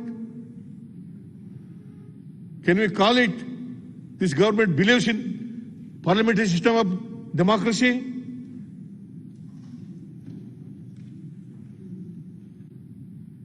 ಮಾಡಲಿಲ್ಲ. ಆಮೇಲೆ ನಾನು ಪ್ರೆಸ್ಗೆ ಹೋಗ್ಬೇಕಾದಂತ ಪರಿಸ್ಥಿತಿ ಬಂತು. ಅಲ್ಲಿವರೆಗೆ ನಾವೆಲ್ಲ ಕೋಆಪರೇಟ್ ಎಲ್ಲ ಮಾಡ್ಕೊಂಡು ಬಂದಿದ್ದು, ಸರ್ಕಾರ ಜೊತೆ ಪೂರ್ಣ ಕೋಆಪರೇಷನ್. ನಮಗೆ ಮಾಹಿತಿ ಬರ್ತಾ ಇತ್ತು, ಮೆಡಿಕಲ್ ಇಕ್ವಿಪ್ಮೆಂಟ್ಸ್ ನಲ್ಲಿ ಅವ್ಯವಹಾರ ನಡೀತಾ ಇದೆ ಅಂತೇಳಿ ಮಾಹಿತಿ ಬರ್ತಾ ಇತ್ತು. Even then we were keeping quiet. We are cooperating. ಎಲ್ಲಿವರೆಗೆ ಜುಲೈ ಮಧ್ಯಭಾಗದವರೆಗೂ ಕೂಡ ಕೋಆಪರೇಟ್ ಮಾಡ್ಕೊಂಡು ಬಂದಿದ್ದೀವಿ. ಜುಲೈ 13ನೇ ತಾರೀಕು ಇರಬೇಕು ಅನ್ನೋ ಕಾಣಿಸಿದ ನಾನು ಪ್ರೆಸ್ ಕಾನ್ಫರೆನ್ಸ್ ಮಾಡೋದು. ಅಲ್ಲಿವರೆಗೆ ಮಾರ್ಚ್ 9ನೇ ತಾರೀಕಿನಿಂದ ಅಲ್ಲಿವರೆಗೆ ನಾವು ಕೋಆಪರೇಟ್ ಮಾಡ್ಕೊಂಡು ಬಂದಿದ್ದೀವಿ, ಎಲ್ಲ ರೀತಿಯಲ್ಲೂ ಮಾಡಿದ್ದೀವಿ.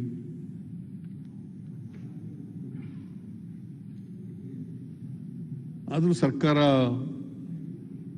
ನಿರ್ಲಕ್ಷ್ಯ ತೋರಿಸಿ ಬೇಜವಾಬ್ದಾರಿ ಪ್ರದರ್ಶನ ಮಾಡಿ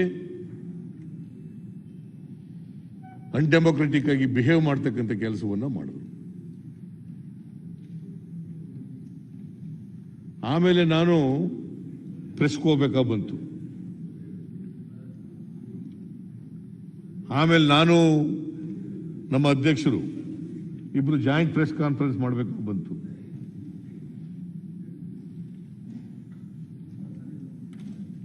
ಜಾಯಿಂಟ್ ಪ್ರೆಸ್ ಕಾನ್ಫರೆನ್ಸ್ ಮಾಡಿ ಅವ್ಯವಹಾರಗಳು ಎಲ್ಲೆಲ್ಲಿ ನಡೆದಿದ್ದಾವೆ, ನಮ್ಗಿರ್ತಕ್ಕಂಥ ಇನ್ಫಾರ್ಮೇಶನ್ ಏನು. ನಾನು ಯಾರ ಮೇಲೂ ಮಿನಿಸ್ಟರ್ಗಳ ಮೇಲೆ ಅಲಿಗೇಷನ್ ಮಾಡಲಿಲ್ಲ, ನಾನು ಚೀಫ್ ಮಿನಿಸ್ಟರ್ ಮೇಲೆ ಅಲಿಗೇಷನ್ ಮಾಡಲಿಲ್ಲ,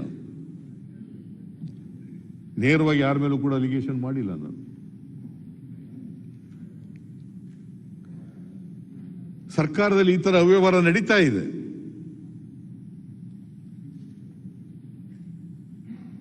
You must stop it. Government should take necessary action, necessary measures.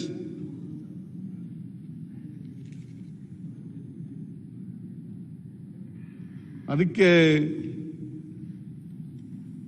ಇವರು ರಾಮುಲು ಅವರು ಮತ್ತೆ ಅಶ್ವಥ್ ನಾರಾಯಣ ಅವ್ರ ಪ್ರೆಸ್ ಕಾನ್ಫರೆನ್ಸ್ ಕರೆದು ನಾನೇನು ಹೇಳಿದ್ದೆ, ಅಲಿಗೇಷನ್ನಲ್ಲಿ 4,000 ಕೋಟಿಗಿಂತ ಹೆಚ್ಚು ಖರ್ಚು ಮಾಡಿದೆ.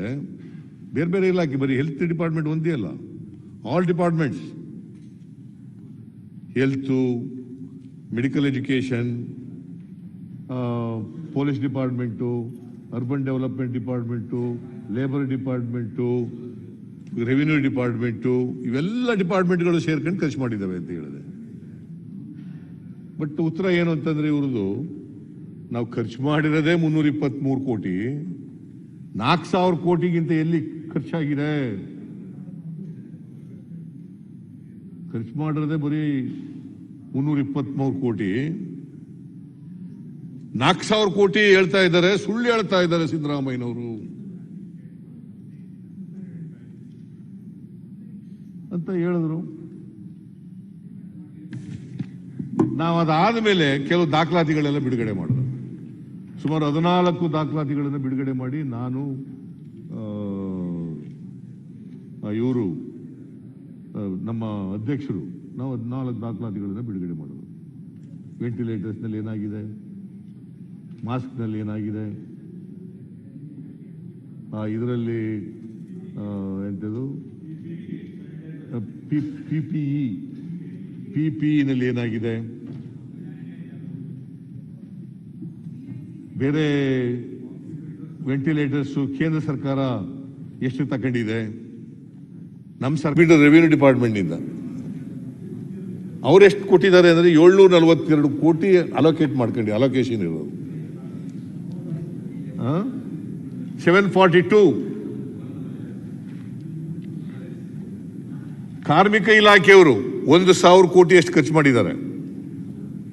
ನಾನು ಯಾವುದನ್ನು ಹೇಳಿದ್ದೀನಿ ಅಂತಂದ್ರೆ, ಈ ಕಟ್ಟಡ ಕಾರ್ಮಿಕರಿಗೆ ಯಡಿಯೂರಪ್ಪನವರು ಮುಖ್ಯಮಂತ್ರಿಗಳು 5,000 ರೂಪಾಯಿ ಪ್ರತಿಯೊಬ್ಬರಿಗೂ ಕೊಡ್ತೀವಿ ಅಂತ ಹೇಳಿದ್ರು ಅವರ ಕಲ್ಯಾಣ ನಿಧಿಯಿಂದ. It is their money only, it's not the government's money, exchequer ಇಂದ ಬಿಡುಗಡೆ ಆಗೋ ಮನಿ ಅಲ್ಲ ಅದು. ಲೇಬರ್ ಡಿಪಾರ್ಟ್ಮೆಂಟ್ ಸೆಸ್ ವಸೂಲು ಮಾಡಿರೋದು. ಆಯ್ತಪ್ಪ, ನಾನು ಲೇಬರ್ ಮಿನಿಸ್ಟರ್ ಆಗಿದ್ದೀನಿ, ನೀನು ನಿನಗಿಂತ ಮುಂಚಿತವಾಗಿ ಆಗಿದ್ದೇನೆ.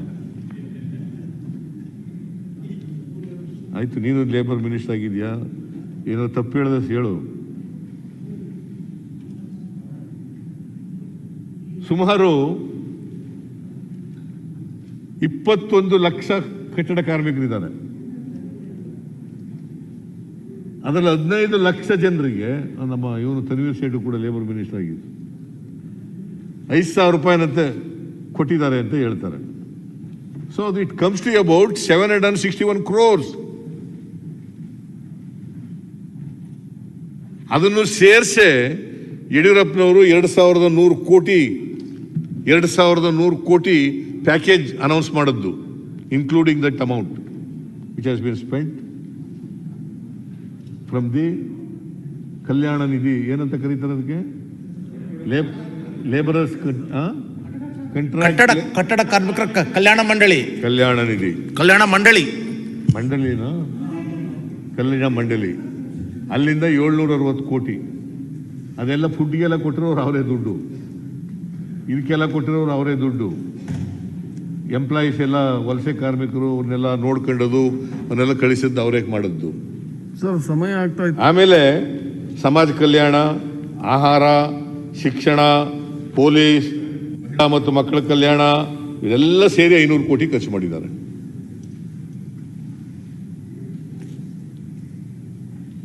ಕೋವಿಡ್ ಆರೈಕೆ ಕೇಂದ್ರ ಇದಕ್ಕೆ 160 ಕೋಟಿ ಖರ್ಚು ಮಾಡಿದ್ದಾರೆ. ಕೇಂದ್ರ ಸರ್ಕಾರ ಖರೀದಿಸಿ ಸರಬರಾಜು ಮಾಡಿರುವ ಉಪಕರಣಗಳ ಮೌಲ್ಯ 50 ಕೋಟಿ.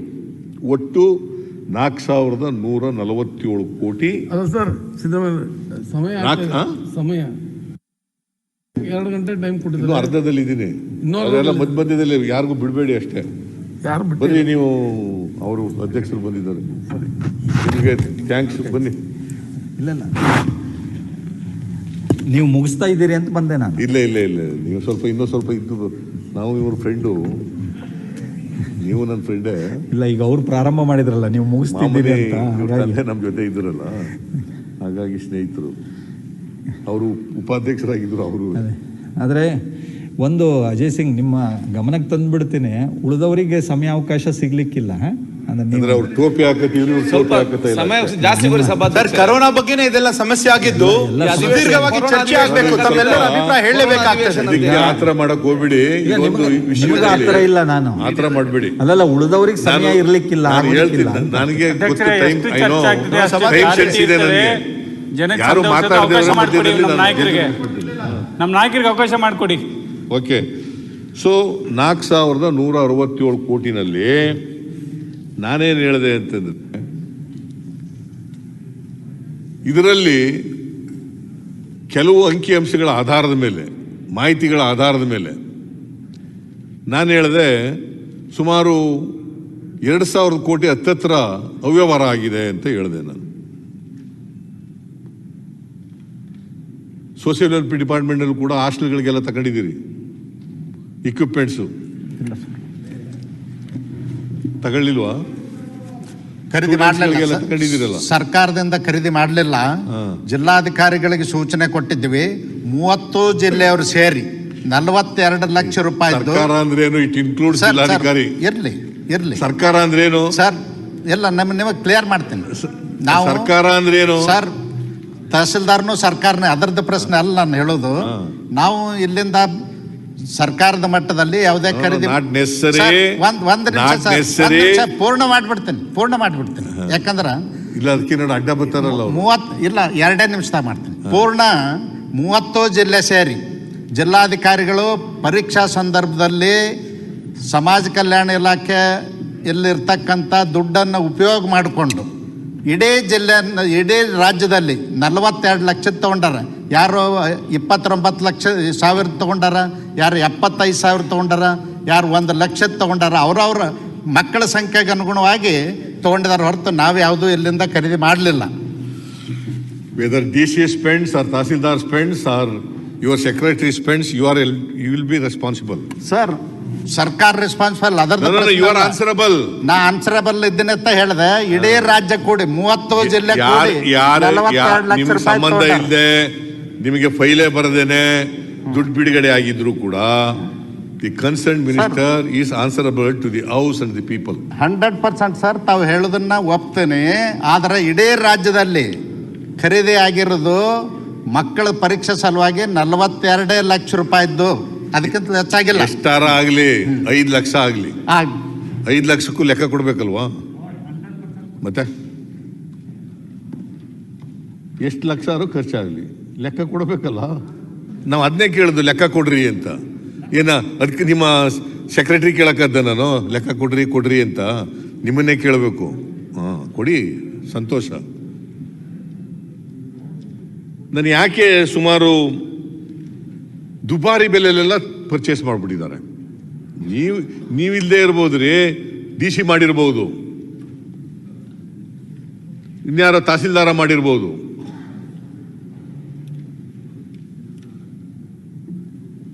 ದುಬಾರಿ ಖರ್ಚುಗಳಾಗಿದ್ದಾವೆ. 2 ಪಟ್ಟು 3 ಪಟ್ಟು ಬೆಲೆ ಕೊಟ್ಟು ಪರ್ಚೇಸ್ ಮಾಡಿದ್ದಾರೆ. ಈಗ ನಿಮಗೆ ಸುಮ್ಮನೆ ಒಂದು ಹೇಳ್ತೀನಿ, ಇದು ಹೆಲ್ತ್ ಡಿಪಾರ್ಟ್ಮೆಂಟ್ನವ್ರು ಕೊಟ್ಟಿರೋದು ನನಗೆ, ಜಾವೇದ್ ಅಖ್ತರ್ ಕೊಟ್ಟಿರ್ತಕ್ಕಂಥ ಮಾಹಿತಿ ಇದು. PPE ಕಿಟ್ಗಳು ಖರೀದಿ ಬಗ್ಗೆ ಹೇಳಿದ್ದಾರೆ. PPE ಕಿಟ್ಗಳು ಪ್ಲಾಸ್ಟಿ ಸರ್ಜ್ ಅಂತಕ್ಕಂಥ ಮಹಾರಾಷ್ಟ್ರ ಒಂದು ಕಂಪ್ನಿ. ಆ ಕಂಪ್ನಿಯವರು 9/3/2020 ₹330 ಒಂದು PPE ಕಿಟ್ಟು. 330. ಅದೇ 14/3 5 ದಿನದ ನಂತರ ₹725 ಒಂದು PPE ಕಿಟ್ಟು. ಇದು ನನಗೆ ನಂದಲ್ಲ ಇದು. This has been furnished by the principal secretary of the health department. He has given, ನನಗೆ ಅವರೊಬ್ಬರೇ ಉತ್ತರ ಕೊಟ್ಟಿದ್ದವರು. ಆಮೇಲೆ 20/3/2020 ₹800. ಗೌರ್ಮೆಂಟ್ ಆಫ್ ಇಂಡಿಯಾದವರು ಕೂಡ 50,000 ಕೊಟ್ಟಿದ್ದಾರೆ PPE ಕಿಟ್ಗಳನ್ನ. ಅದೇ 24/3 ₹656. 330 ಶುರುವಾಗಿ 700 ಚಿಲ್ಲರೆ, ₹800, 656, ಮತ್ತೆ 2/4/2020 1 ಲಕ್ಷ ತಗೊಂಡಿದ್ದಾರೆ. ಅದಕ್ಕೆ ಎಷ್ಟು ಗೊತ್ತಾ? ₹2,117. Where is 330? Where is 2,117? Even if there is a scarcity, admittedly, there is a scarcity. ಎಷ್ಟು ಟೈಮ್ಸ್ ಆಯಿತು ಇದು ಹೆಚ್ಚಾಗಿ? 330 × 2,100, ಸುಮಾರು 7 times. Not exactly, nearly 7 times. ₹2,117 1 lakh ತಗೊಂಡಿದ್ದಾರೆ. ಏನು ಹೇಳ್ತಾರೆ ಕಾರಣ? ICU PPE of 10 components imported from China. Make in India ಏನಾಯಿತು? Imported from China.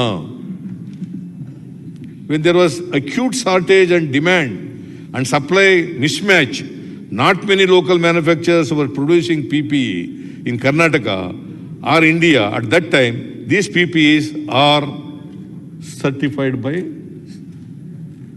purchased from China. ಹಂಗೇನೆ ₹2,149 ಕೊಟ್ಟವ್ರೆ. 3 ಲಕ್ಷ ತಗೊಂಡಿದ್ದೆ ಚೈನಾದಿಂದ.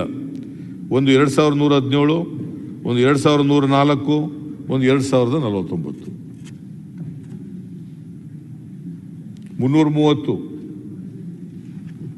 330. ಇದನ್ನ ಏನಂತ ಕರಿಬೇಕು ಹೇಳಿಯಪ್ಪ? ನಮಗೆ ಈ ತರ ಮಾಹಿತಿ ನಿಮಗೆ ಸಿಕ್ಕಿದ್ರೆ, ನಮಗೆ ಸಿಕ್ಕಿದ್ರೆ ಏನಂತ ಕರಿಬೇಕು?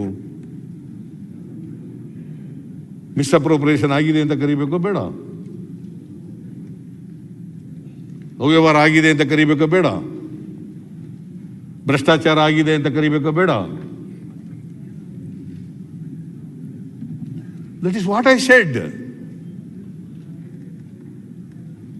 ನನಗೊಬ್ಬರು ಲೀಗಲ್ ನೋಟಿಸು ಕೊಟ್ಬಿಟ್ರು. ನಾನು ಹೇಳಿದೆ, ನಿಮ್ಮ ದಮ್ಮ ಅಂತೀನಿ ಕೋರ್ಟ್ಗೆ ಹಾಕ್ರಪ್ಪ ಅಂತಂದೆ. ನಾನು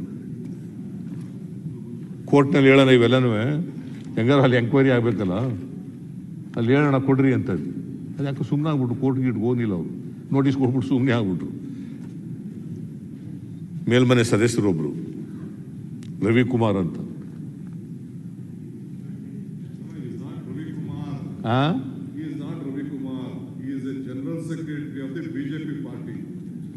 ಎಸ್, ಪಕ್ಷದ ಪರವಾಗಿ ಸರ್ಕಾರ ಚೀಫ್ ಸೆಕ್ರೆಟರಿ ಕೊಡಕ್ಕಾಗಲಿಲ್ಲ, ಇಲ್ಲ ಚೀಫ್ ಮಿನಿಸ್ಟರ್ ಕೊಡಕ್ಕಾಗಲಿಲ್ಲ, ಹೆಲ್ತ್ ಮಿನಿಸ್ಟರ್ ಕೊಡಕ್ಕಾಗಲಿಲ್ಲ. ಅವರು ಪಕ್ಷದ ಪರವಾಗಿ ನಿಮಗೆ ನನಗೆ ನೋಟಿಸ್ ಕೊಟ್ಟಿದ್ದಾರೆ. You are absolutely correct. ನಿನಗೂ ಕೊಟ್ಟಿದ್ದಾರೆ, ನನಗೂ ಕೊಟ್ಟಿದ್ದಾರೆ. ನಾನು ಹೇಳಿದೆ ಕೋರ್ಟ್ಗೆ ಹಾಕಪ್ಪ ಮರ. ಕೋರ್ಟ್ನಲ್ಲಿ ಹೆಂಗೂ ನೀವಂತೂ ಎಂಕ್ವೈರಿ ಮಾಡಲ್ಲ. ಕೋರ್ಟ್ನಲ್ಲಾದ್ರೆ ಎಂಕ್ವೈರಿ ಆಗೇ ಆಯ್ತದಲ್ಲ. Truth will come out. ಅಲ್ಲಿ ಹೇಳಲೇಬೇಕಲ್ಲ, ಅಲ್ಲೆಲ್ಲ ಡಾಕ್ಯುಮೆಂಟ್ಸ್ ಪ್ರೊಡ್ಯೂಸ್ ಮಾಡಲೇಬೇಕಲ್ಲ. ಮಾಡಲಿಲ್ಲ. ಇದಾಯ್ತಾ? ಇದು PPE ಕಿಟ್ದು. ಆಮೇಲೆ 29/4/2020 70,000 ಕಿಟ್ ತಗೊಂಡಿದ್ದಾರೆ PPE ಕಿಟ್ಗಳು. ಅದಕ್ಕೆ ರೇಟ್ ಎಷ್ಟಪ್ಪ ಅಂತಂದ್ರೆ 1444 ರೂಪಾಯಿ. This is not from China.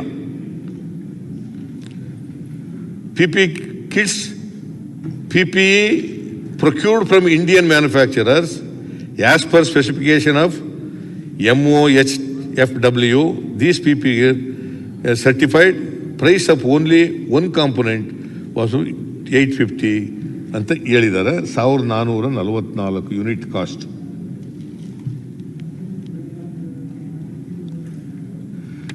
So ಇದನ್ನ ಹೇಳಿದ್ದೀವಿ ನಾವು. ಇದು ಮಿಸ್ಅಪ್ರೋಪ್ರಿಯೇಷನ್ ಅಂತ ಅಕಾರ್ಡಿಂಗ್ ಟು ಮೀ 330ರಿಂದ 2117 ಅಂತಂದ್ರೆ there is misappropriation, there is corruption ಅಂತ ನಾನು ಹೇಳಿದ್ದೀನಿ. ಆಮೇಲೆ ಮಾಸ್ಕ್ N95 14/3ರಲ್ಲಿ 2 ಲಕ್ಷ ತಗೊಂಡಿದ್ದಾರೆ, 23ರಲ್ಲಿ 1 ಲಕ್ಷ ತಗೊಂಡಿದ್ದಾರೆ, 21/3ರಲ್ಲಿ 5 ಲಕ್ಷ ತಗೊಂಡಿದ್ದಾರೆ, 26/3ರಲ್ಲಿ 5 ಲಕ್ಷ ತಗೊಂಡಿದ್ದಾರೆ, 28/3ರಲ್ಲಿ 1.5 ಲಕ್ಷ ತಗೊಂಡಿದ್ದಾರೆ, 33ರಲ್ಲಿ 83,040 ತಗೊಂಡಿದ್ದಾರೆ, 4/4/2020ರಲ್ಲಿ 1.5 ಲಕ್ಷ ತಗೊಂಡಿದ್ದಾರೆ, 21/4/2020ರಲ್ಲಿ 8,100 ತಗೊಂಡಿದ್ದಾರೆ, 14/5/2020ರಲ್ಲಿ 5 ಲಕ್ಷ ತಗೊಂಡಿದ್ದಾರೆ. ಬೆಲೆ ಎಷ್ಟು ಅಂತಂದ್ರೆ ಇಟ್ ವೇರೀಸ್ ಫ್ರಮ್ 147 to 147, 147 ಇದು 156. ಇದು ವೇರಿಯಸ್ ರೇಟ್ಸ್ ಇದೆ. 147, 156, 126, 147, 97, 147, 147. ನನ್ನ ಪ್ರಕಾರ ಮಾಸ್ಕ್ ಅದು ಬಲ್ಕ್ನಲ್ಲಿ ತಗೊಳ್ಳೋದ್ರಿಂದ ಕಮ್ಮಿ ರೇಟಿಗೆ ಸಿಗ್ಬೇಕಲ್ಲ. 50-60 ರೂಪಾಯಿ ಇರ್ಬೋದು ಮ್ಯಾಕ್ಸಿಮಮ್. ಎಷ್ಟು ಪಾಟೀಲ್, ಎಷ್ಟಪ್ಪ ದೇಶಪಾಂಡೆ? 50-60 ಅಂತ ಇಟ್ಕೋಣ, ಅಸ್ಯೂಮಿಂಗ್ ಫಾರ್ ಸ್ವಲ್ಪ ಹೆಚ್ಚು ಕಡಿಮೆ. ಇದು ಬಲ್ಕ್ನಲ್ಲಿ ತಗೊಳ್ಳೋದ್ರಿಂದ ಕಮ್ಮಿ ರೇಟಿಗೆ ಸಿಗ್ಬೇಕು.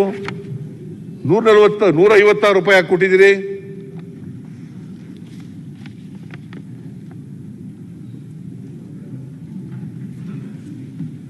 ಸೊ ಇದಾಯ್ತು. ಸರ್ಜಿಕಲ್ ಗ್ಲೌಸ್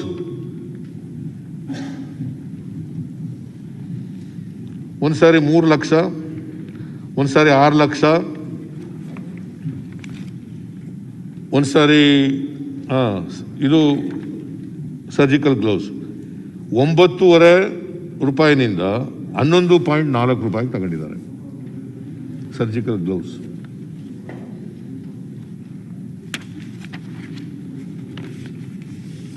ಆಮೇಲೆ ವೆಂಟಿಲೇಟರ್ಸ್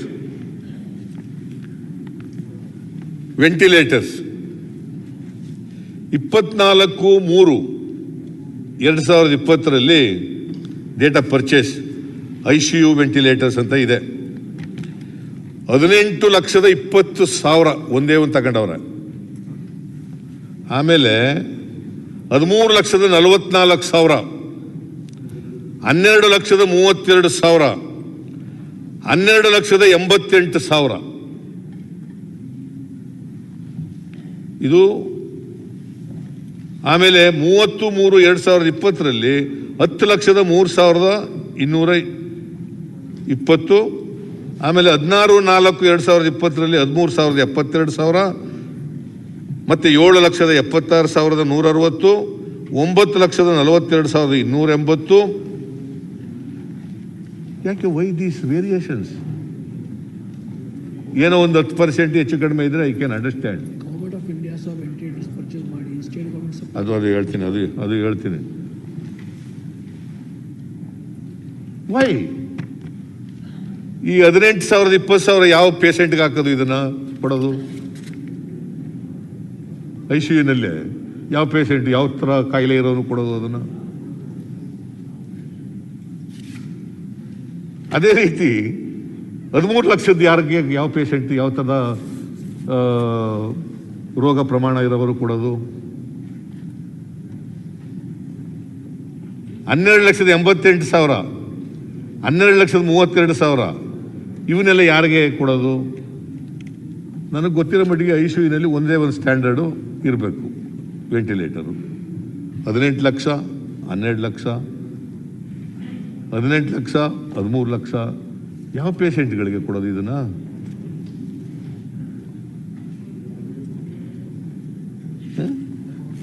ಆಮೇಲೆ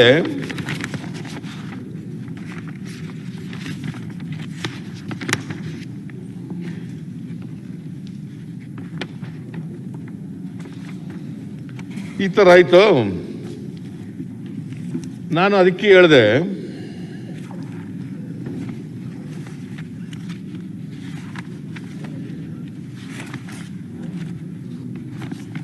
ನನಗಿರೋ ಡಾಕ್ಯುಮೆಂಟ್ ಇದು.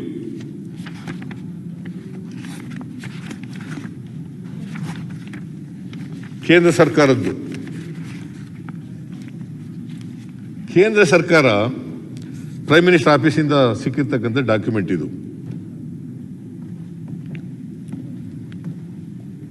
ಪ್ರೈಮ್ ಮಿನಿಸ್ಟರ್ ಆಫೀಸಿಂದ ಸಿಕ್ಕಿರೋದು.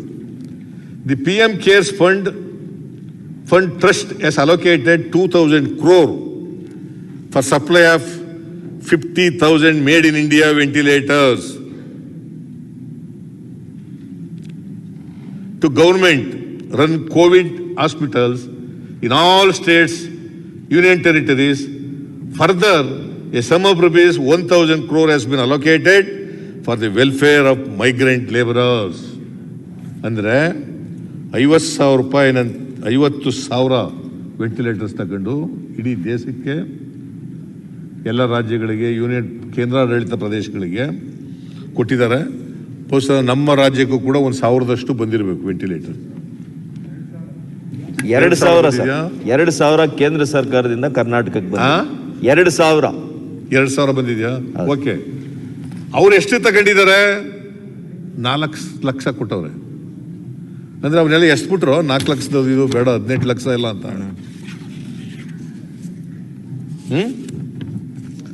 ಇದೆಲ್ಲ ಎಷ್ಟು ಬಿಟ್ರ? 4 ಲಕ್ಷ ಕೊಟ್ಟವ್ರಪ್ಪ ಕೇಂದ್ರ ಸರ್ಕಾರದವರು. 2,000 ಅದನ್ನ ಉಪಯೋಗಿಸಕ್ಕೆ ಬರಲ್ಲ, ಬಿಕಾಸ್ ಅದು ಲೋ ಕ್ವಾಲಿಟಿದು ಅಂತ ವಾಪಸ್ ಕೊಟ್ಬಿಟ್ರ. ಅವರು 4 ಲಕ್ಷ ಕೊಟ್ಟು ಅವ್ರು ತಕೊಂಡ್ರೆ, ನೀವು 18 ಲಕ್ಷ ಕೊಟ್ಟಿದ್ದೀರಲ್ಲ, 12 ಲಕ್ಷ ಕೊಟ್ಟಿದ್ದೀರಲ್ಲ, 13 ಲಕ್ಷ ಕೊಟ್ಟಿದ್ದೀರಲ್ಲ, ಇದನ್ನ ಒಪ್ಕೋಬೇಕಾ? ಹೇಳಿ, ಜನ ಒಪ್ಕೊಳ್ಳಿ ಅಂದ್ರೆ ಒಪ್ಕೊಳ್ಳೋಣ, ನಮ್ಗೇನಂತೆ. ಸಾರ್ವಜನಿಕ ಹಣ ಒಪ್ಕೊಳ್ಳೋದಾದ್ರೆ ಒಪ್ಕೊಳ್ಳೋಣ. ಸೊ ಇದು ನರೇಂದ್ರ ಮೋದಿಯವರ ಕಚೇರಿಯಿಂದ ಪಡ್ಕೊಂಡಿರ್ತಕ್ಕಂಥದ್ದು. ಇದು ಅಲ್ಲಿಂದ ಸಿಕ್ಕಿರ್ತಕ್ಕಂಥದ್ದು ದಾಖಲಾತಿ. ಇದು ನಾನು ಹೇಳದ್ನ. Admittedly they are released from the ಎಂಥದ್ದು PM ಕೇರ್ಸ್ ಫಂಡ್. ಅದರಿಂದ ಮಾಡಿದ್ದಾರೆ, ಒಂದು PM ಕೇರ್ಸ್ ಫಂಡ್ ಅಂತ ಮಾಡಿದ್ದಾರೆ, ಟ್ರಸ್ಟ್ ಅಂತ ಮಾಡಿದ್ದಾರೆ, ಫಂಡ್ ಟ್ರಸ್ಟ್ ಅಂತ. ಅಲ್ಲಿಂದ 3,000 ಕೋಟಿ ಇದಕ್ಕೋಸ್ಕರ ಕೊಟ್ಟಿದ್ದಾರೆ. 2,000 ಕೋಟಿ ಇದಕ್ಕೆ ವೆಂಟಿಲೇಟರ್ಸ್ಗೆ, 1,000 ಕೋಟಿ ಇವರಿಗೆ ಕೋವಿಡ್ ಎಂಥವ್ರವರು ಮೈಗ್ರೆಂಟ್ ಲೇಬರರ್ಸ್ಗೆ. ಹಾಗಾದ್ರೆ ಅದನ್ನಿಲ್ಲ ಅಂತ ಅಲ್ಗಳಿರಿ. ಇಲ್ಲ, ಕೇಂದ್ರ ಸರ್ಕಾರದವರು ಹೇಳಿದ ಸುಳ್ಳು, ಅವರು 18 ಲಕ್ಷನೇ ಕೊಟ್ಟಿದ್ದಾರೆ, 12 ಲಕ್ಷ ಕೊಟ್ಟಿದ್ದಾರೆ ಅಂತ ಹೇಳಿ. ಇದಾಯ್ತಾ? ಆಮೇಲೆ ಇವರು ತಮಿಳುನಾಡು ಸರ್ಕಾರ, ತಮಿಳುನಾಡು ಸರ್ಕಾರದವರು 100 ವೆಂಟಿಲೇಟರ್ಸ್ ಕೊಂಡ್ಕೊಂಡವ್ರೆ. ಎಲ್ಲಿಂದ? ResMed India private limited company works ಅಟ್ರಸ್ aero city first floor, world mark 1 asset area 11, aero city hospitality district, IGI airport, New Delhi ಇದು ತಗೊಂಡಿದ್ದಾರೆ. ಅವರೆಷ್ಟು ಕೊಟ್ಟಿದ್ದಾರೆ? 100 ವೆಂಟಿಲೇಟರ್ಗಳಿಗೆ 4,80,000 ಕೊಟ್ಟಿದ್ದಾರೆ.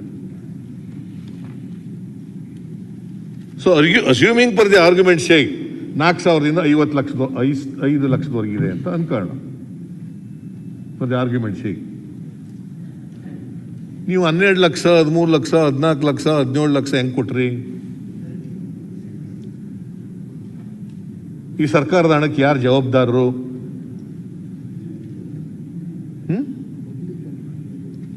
Public fund.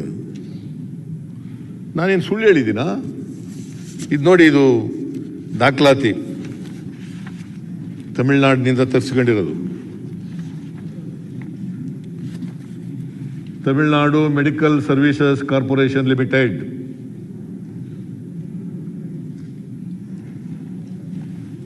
ಅಲ್ಲಿಂದ ತಗೊಂಡಿರೋದು.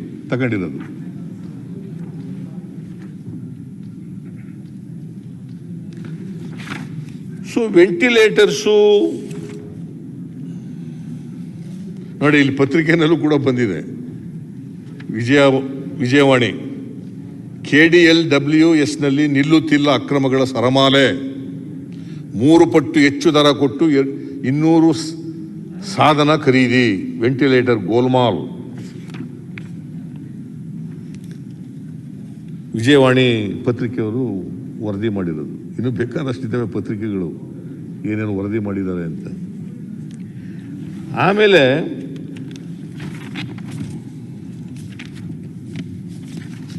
ಗ್ಲೌಸ್ ಆಯಿತು, PPE ಕಿಟ್ ಆಯಿತು, ಮಾಸ್ಕ್ ಆಯಿತು, ಆಮೇಲೆ ವೆಂಟಿಲೇಟರ್ಸ್ ಆಯಿತು, hand sanitiser.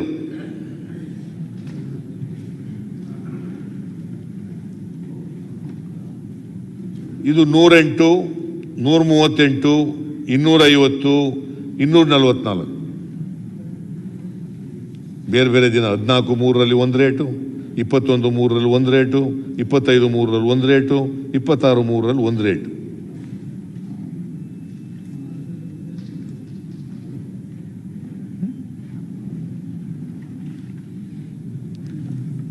This is the purchase ಮಾಡೋದು. ಇದು ಸರ್ಕಾರ ಕೊಟ್ಟಿರ್ತಕ್ಕಂಥ ಉತ್ತರ.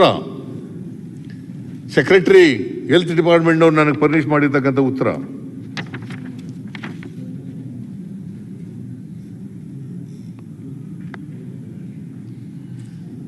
ಆಮೇಲೆ ಟೆಸ್ಟಿಂಗ್ ಕಿಟ್ಸ್ 17/4ರಲ್ಲಿ 690, ಅದು 2 ದಿನಕ್ಕೆ 890,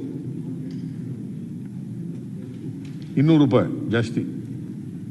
ಏನೋ ಒಂದು 10 ರೂಪಾಯಿ 5 ರೂಪಾಯಿ ಇದ್ರೆ ಐ ಕ್ಯಾನ್ ಅಂಡರ್ಸ್ಟ್ಯಾಂಡ್, ಏನೋ ಇರ್ಬೋದಪ್ಪ ವೇರಿಯೇಷನ್ನು, ಲಾಕ್ಡೌನ್ ಪೀರಿಯಡು ಅಂತ ಅನ್ಕೋಬಹುದು. ಆಮೇಲೆ ಇದ್ದಕ್ಕಿದ್ದಾಗಲೇ 36ಕ್ಕೆ 450.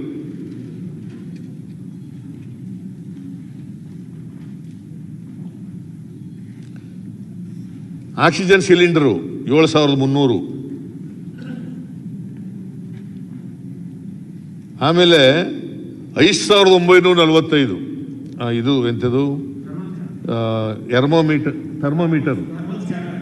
ಥರ್ಮೋಮೀಟರ್ ಭಾಳ ಇದ್ರದ್ದಿದೆಯಲ್ಲ, ಎಂಥದ್ದು ಏನಂತ ಕರೀತಾರಪ್ಪ ಅದು,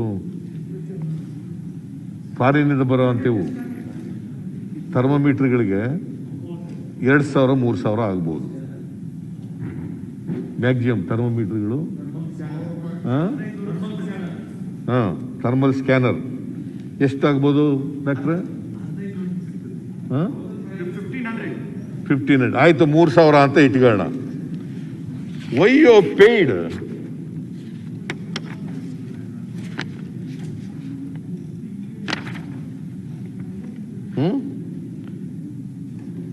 $5,945 5,000 ಕೊಂಡ್ಕೊಂಡಿದ್ದಾರೆ.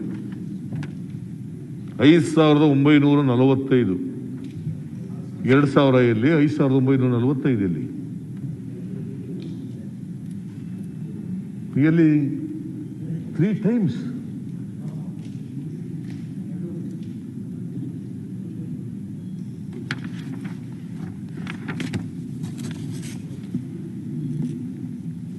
ಆಮೇಲೆ ಆಕ್ಸಿಜನ್ಸ್ ಇದನ್ನ ಕೇರಳದಲ್ಲಿ ಅವರು 2,26,000 ಕೊಂಡ್ಕೊಂಡ್ರೆ ಇವರು 4 ಲಕ್ಷ ಚಿಲ್ಲರೆ ಕೊಂಡ್ಕೊಂಡಿದ್ದಾರೆ.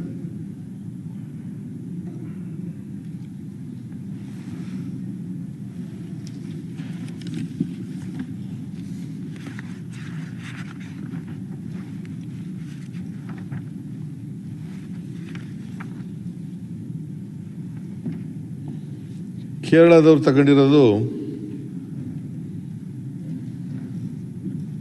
Kerala medical services corporation 2,86,961. ಇಂಡಿಯಾದವ್ರು ಕೊಟ್ಟಿರೋದು 4 ಲಕ್ಷ ಚಿಲ್ಲರೆ.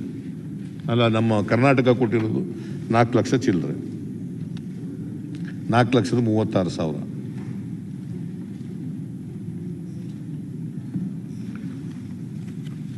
It cannot be so much of variation. 2 ಪಟ್ಟು 3 ಪಟ್ಟು ಇರ್ಲಿಕ್ಕೆ ಸಾಧ್ಯನೇ ಇಲ್ಲ. ಪತ್ರಿಕೆಯವರು ಹೇಳಿದ ರೀತಿಯಲ್ಲಿ ಗೋಲ್ಮಾಲ್ ಆಗಿರೋದು ಸತ್ಯ. Anybody can presume.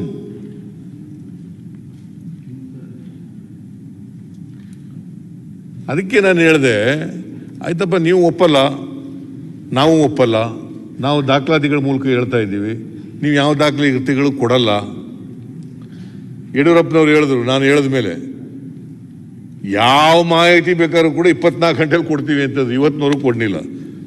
ಯಡಿಯೂರಪ್ಪನವರು ನಾನು ಬರೆದ ಒಂದು ಪತ್ರಕ್ಕೂ ಕೂಡ ಕೊಡಲಿಲ್ಲ ಮಾಹಿತಿನ.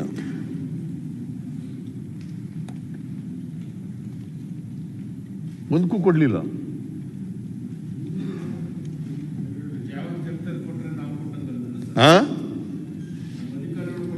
ಅಲ್ಲ, ಇನ್ನೂ ಬೇರೆ ಪತ್ರ ಬರೆದಿದ್ದೆ ಯಡಿಯೂರಪ್ಪನವರು ಬೇರೆ ಬೇರೆ ವಿಚಾರಗಳಿಗೆ, ಅದಕ್ಕೆ ಕೊಟ್ಟಿಲ್ಲ. ನೀವು ಚೀಫ್ ಸೆಕ್ರೆಟರಿ ಬರೆದದನ್ನು ಚೀಫ್ ಸೆಕ್ರೆಟರಿ ನಿಮಗೆ ಫೈಲ್ ಕಳಿಸಿದ್ರು, ನೀವು ಹಂಗೆ ಇಟ್ಕೊಬಿಟ್ರಿ. ಏನು ಸಿದ್ದರಾಮಯ್ಯನಿಗೆ ಏನು ಕೊಡೋದು ಅಂತಂದ್ಬಿಟ್ಟು.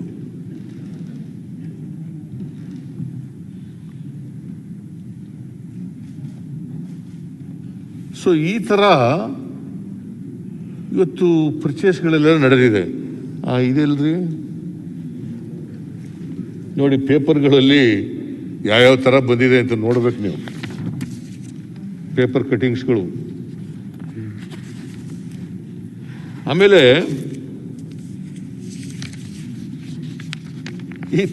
ಇವರು ಎಂತೆಂಥ ಕಡೆ ಪರ್ಚೇಸ್ ಮಾಡವ್ರೆ ಅಂತಂದ್ರೆ, ಈ ಸಪ್ಲೈ ಆಫ್ ಡ್ರಗ್ಸ್ ಇದೆಯಲ್ಲ,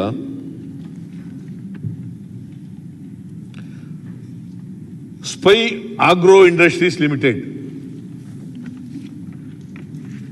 ಇವರು ಹ್ಯಾಂಡ್ ಸ್ಯಾನಿಟೈಸರ್ ಸಪ್ಲೈ ಮಾಡೋರಪ್ಪ.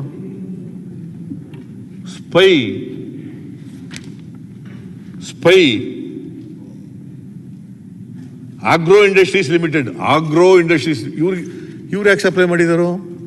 ಇವ್ರು ತಯಾರಿನೇ ತಯಾರಕರೆಲ್ಲ ಇವರು.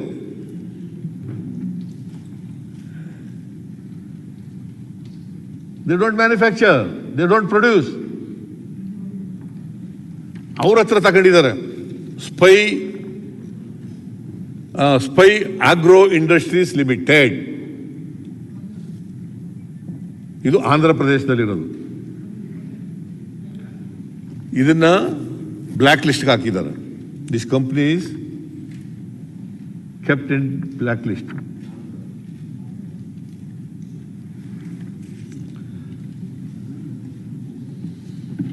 ಆಮೇಲೆ ಹರ್ಷಿಕಾ ಟೆಕ್ನಾಲಜೀಸ್ ಪ್ರೈವೇಟ್ ಲಿಮಿಟೆಡ್, ಇವರು ಬೆಂಗಳೂರಿನವರು. ಇವರು ಮಾಸ್ಕ್ ಸಪ್ಲೈ ಮಾಡೋರೆ. 3 ಲೇಯರ್ ಮಾಸ್ಕ್ 5,64,95,000 ಕೊಟ್ಟಿದ್ದಾರೆ ಇವರಿಗೆ. ಇವರು ಹೆಂಗೆ ಮ್ಯಾನುಫ್ಯಾಕ್ಚರ್ ಮಾಡಿದ್ರು? ಇವ್ರಿಗೆ ಯಾಕೆ ಕೊಟ್ರಿ? ಬೇರೆಯವ್ರು ಇರಲಿಲ್ವೋ ಮ್ಯಾನುಫ್ಯಾಕ್ಚರ್ ಮಾಡೋರು? ಇವ್ರು ಮಾಡೋದೇ ಬೇರೆ, ಪ್ರೊಡ್ಯೂಸ್ ಮಾಡೋದು. ಇವರು ಕೊಟ್ಟಿದ್ದಾರೆ. ಆಮೇಲೆ ಲತಾ ಸ್ಟೀಲ್ ಫರ್ನಿಚರ್ಸ್, ಇವು ನಗಬೇಕೋ ಅಳಬೇಕೋ ಗೊತ್ತಾಗೋದಿಲ್ಲ. ಲತಾ ಸ್ಟೀಲ್ ಫರ್ನಿಚರ್ಸ್ ಇವರೇನು ಸಪ್ಲೈ ಮಾಡಿದ್ದಾರೆ ಅಂತಂದ್ರೆ ಫಿಂಗರ್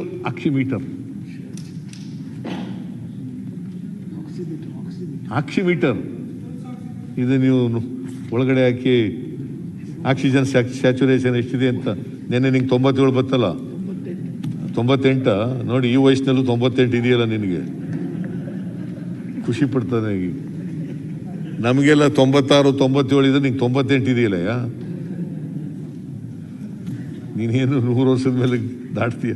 ನಾವೆಲ್ಲ ಇನ್ನು ಮಧ್ಯದಲ್ಲೇ ಹೋಗ್ಬಿಡ್ತೀವಿ.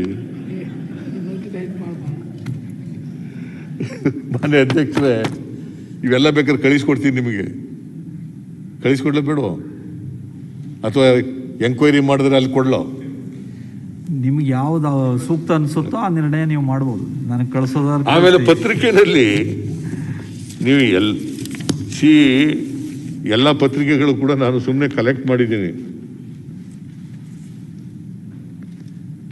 ದುಡಿಯುವ ಮತ್ತು ಇತರೆ ವರ್ಗಗಳ ಬಿಕ್ಕಟ್ಟು, ಕೊರೋನಾ ತಲ್ಲಣ, ಕೊರೋನಾ ಬಿಕ್ಕಟ್ಟು, ಶ್ರಮಿಕ ವರ್ಗಕ್ಕೆ ಪೆಟ್ಟು, ಕುಟುಂಬ ಸಮೇತ ಹಳ್ಳಿಗಳಿಗೆ ದೌಡು ಕಾರ್ಮಿಕರು, ಅನ್ನ ಹಾಕಿದವರಿಗೆ ಈಗ ಉಪವಾಸ, ವಿಜಯ ಕರ್ನಾಟಕ, ಲಾಕ್ಡೌನ್ ತಂದಿಷ್ಟ ಸಂಕಷ್ಟ, 6 ಲಕ್ಷ ದೋಬಿಗಳಿಗೆ ಒಟ್ಟಿಗೆ ತಣ್ಣೀರು ಬಟ್ಟೆ,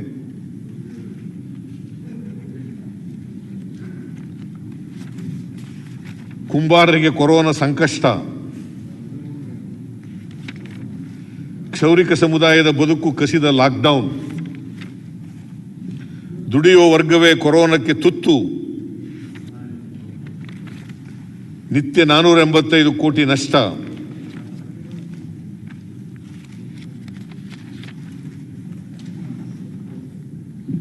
ದುಪ್ಪಟ್ಟು ಖರೀದಿ ನಿಜ, ಆದರೆ ಅಕ್ರಮ ನಡೆದಿಲ್ಲ. ದುಪ್ಪಟ್ಟು ಖರೀದಿ ನಿಜ, ಆದರೆ ಅಕ್ರಮ ನಡೆದಿಲ್ಲ. ಯಾರು ಹೇಳಿರೋದು ಇದನ್ನ? ಹೆಚ್ಚು ಬೆಲೆಗೆ ಖರೀದಿಸಿ ಅಕ್ರಮ ಎಸಗಲಾಗಿದೆ, ತುಕ್ಕು ಹಿಡಿದ ಇದು ಈ ಬಗಲಿ ಅಂತ ಒಬ್ರು ಬಿಜೆಪಿಲಿ ಇದ್ರು, ಈಗ ಇದ್ದಾರೆ ಏನೋ ಗೊತ್ತಿಲ್ಲ ನನಗೆ, ಸಾರ್ವಭೌಮ ಬಗ್ಲಿ ಅಂತ. ಅವರು ಲೋಕಾಯುಕ್ತಕ್ಕೆ ಕಂಪ್ಲೇಂಟ್ ಕೊಟ್ಟಿದ್ದಾರೆ, ಯೂಸ್ಡ್ ವೆಂಟಿಲೇಟರ್ಸ್ನೆಲ್ಲ ತಗೊಂಡ್ಬಿಟ್ಟವ್ರೆ ಅಂತ, ಸೆಕೆಂಡ್ ಹ್ಯಾಂಡ್.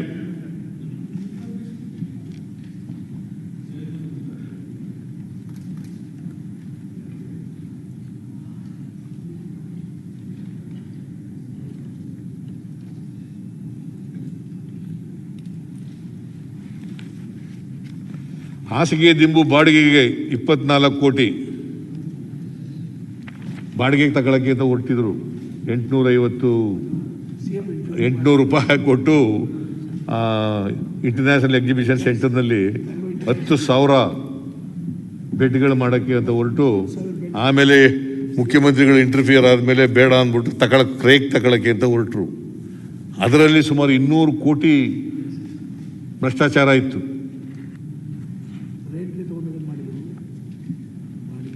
KDLWS ನಿಲ್ಲುತ್ತಿಲ್ಲ ಅಕ್ರಮಗಳ ದಂಧೆ.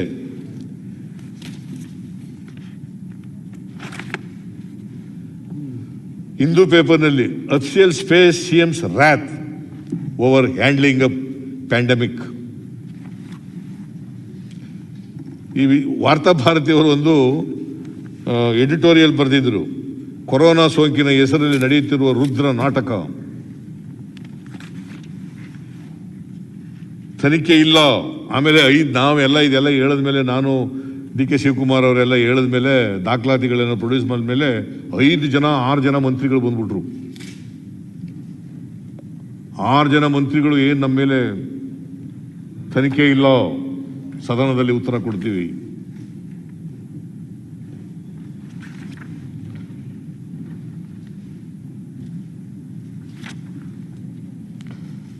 ರಾಮುಲು ಅವರು ಸಾಬೀತುಪಡಿಸಿದರೆ ರಾಜೀನಾಮೆ, ವೀರಾವೇಶದ ಮಾತು.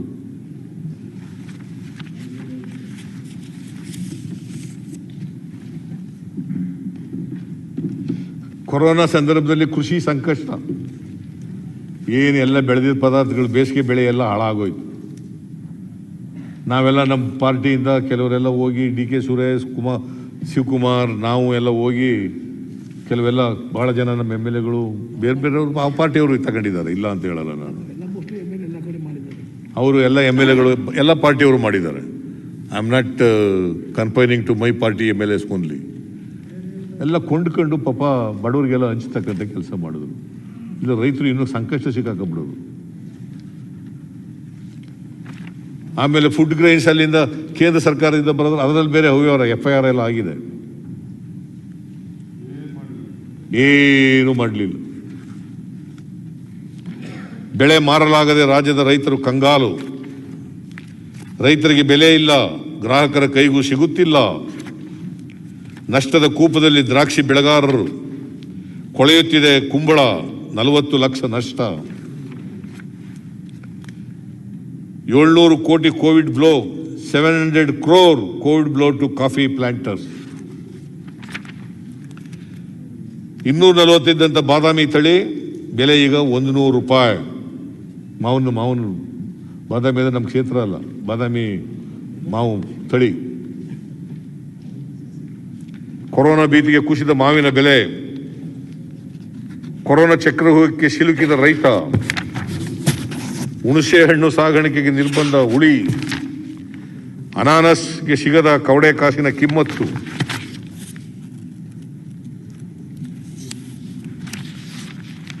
ಆಸ್ಪತ್ರೆಗೆ ಬಂದು ಹೋಗಿ ಕೋವಿಡ್ ಆಸ್ಪತ್ರೆಗಳಲ್ಲಿ ಹೇಳುವವರಿಲ್ಲ, ಕೇಳುವವರಿಲ್ಲ, ಹಾಸಿಗೆಯೂ ಇಲ್ಲ.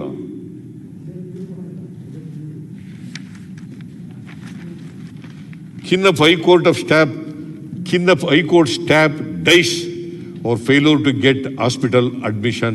ಹಿಂದೂ ಪೇಪರ್ನಲ್ಲಿ ಬಂದಿರೋದು ಇದು. ರಿಜಿಸ್ಟ್ರಾರ್ ಆಫ್ ಹೈಕೋರ್ಟ್ನವರು ಪಾಪ ಅವರೇ ಪ್ರಯತ್ನ ಮಾಡಿದ್ರು ಕೂಡ ಇದು ಸಿಕ್ಕಿಲ್ಲ, ಬೆಡ್ ಸಿಕ್ಕಿಲ್ಲ, ಪಾಪ ಸತ್ತೋಗ್ಬಿಟ್ರು.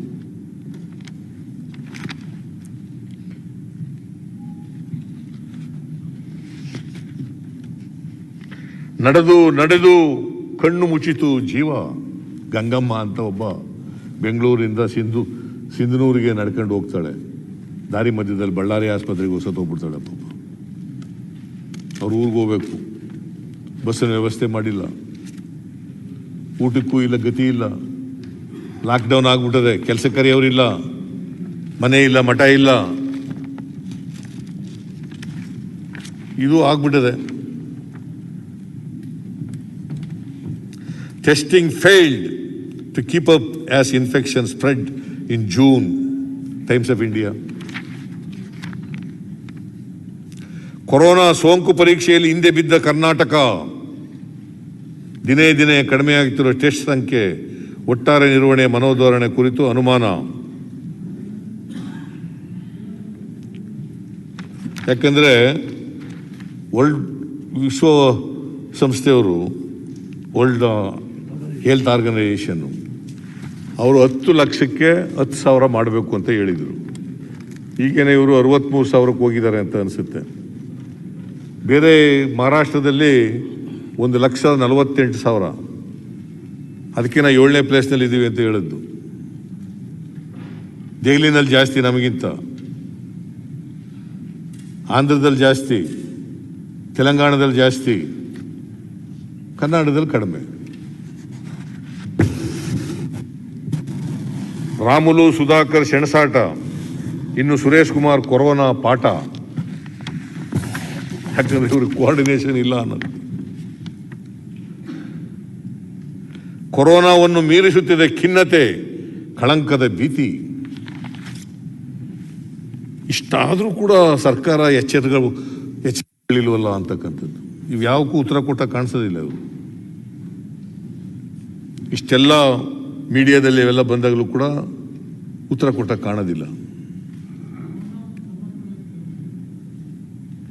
ಆಮೇಲೆ ಯಡಿಯೂರಪ್ಪನವರು, ನಾವು ರೈತ ಸಂಘದವರು, ಆಲ್ ಪಾರ್ಟಿ ಮೀಟಿಂಗು, ನಾನು ನಮ್ಮ ಪಕ್ಷದ ಅಧ್ಯಕ್ಷರು, ಏನು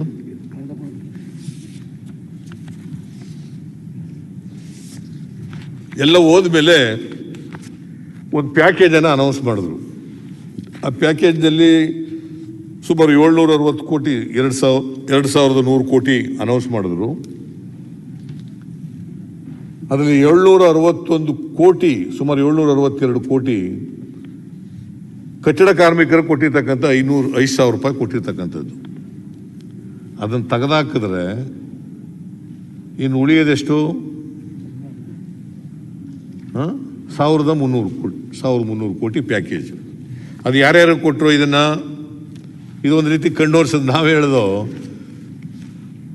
10,000 ರೂಪಾಯಿ ಕೊಡಿ ಪ್ರತಿಯೊಬ್ಬರಿಗೂ. ಸುಮಾರು 1 ಕೋಟಿ ಜನ ಇರ್ಬೋದು ಕಾರ್ಮಿಕರು, ಅಸಂಖ್ಯಾತ ಕಾರ್ಮಿಕರು 1 ಕೋಟಿಗಿಂತ ಜಾಸ್ತಿ ಇದ್ದಾರೆ. ಸಂಘಟಿತ ಕಾರ್ಮಿಕರು 21 ಲಕ್ಷ ಇದ್ದಾರೆ. ಅದರಲ್ಲಿ 1 ಕೋಟಿ ಜನರಿಗೆ ಕೊಟ್ಬಿಡಿ ಅಂತ ಹೇಳೋದು. 10,000 ರೂಪಾಯಿ. 1 ಕೋಟಿ ಜನರಿಗೆ 10,000 ಕೊಟ್ಟಿದ್ರೆ 10,000 ಕೋಟಿ ಆಗೋದು. ನಾವು ಕೋಆಪರೇಟ್ ಮಾಡ್ತೀವಿ. ನಾನೇ ಮುಖ್ಯಮಂತ್ರಿ ಇದ್ರು ಕೊಡ್ತಿದ್ದೆ 10,000 ಕೋಟಿ. ನಮ್ಮ ರಾಜ್ಯದ ಬಜೆಟ್ 2,37,000 ಕೋಟಿ. ನಾವು ಸಾಲ ತಗೋತಾ ಇರೋದು ಈ ವರ್ಷ 52,000 ಕೋಟಿ. ಅದಲ್ಲದೆ ಅಡಿಷನಲ್ ಆಗಿ 33,000 ಕೋಟಿ ತಗೋತಾ ಇದ್ದೀರಿ. ಅದು 10,000 ಕೋಟಿ ಕೊಟ್ಬಿಡ್ಬೋದಾಗಿತ್ತು ಸಾಲ ಮಾಡಿ. ಹೇಗೂ ಸಾಲಗಾರರಾಗ್ತಾ ಇದ್ದೀವಿ, ಬಡ್ಡಿ ಹೊರೆ ಜಾಸ್ತಿ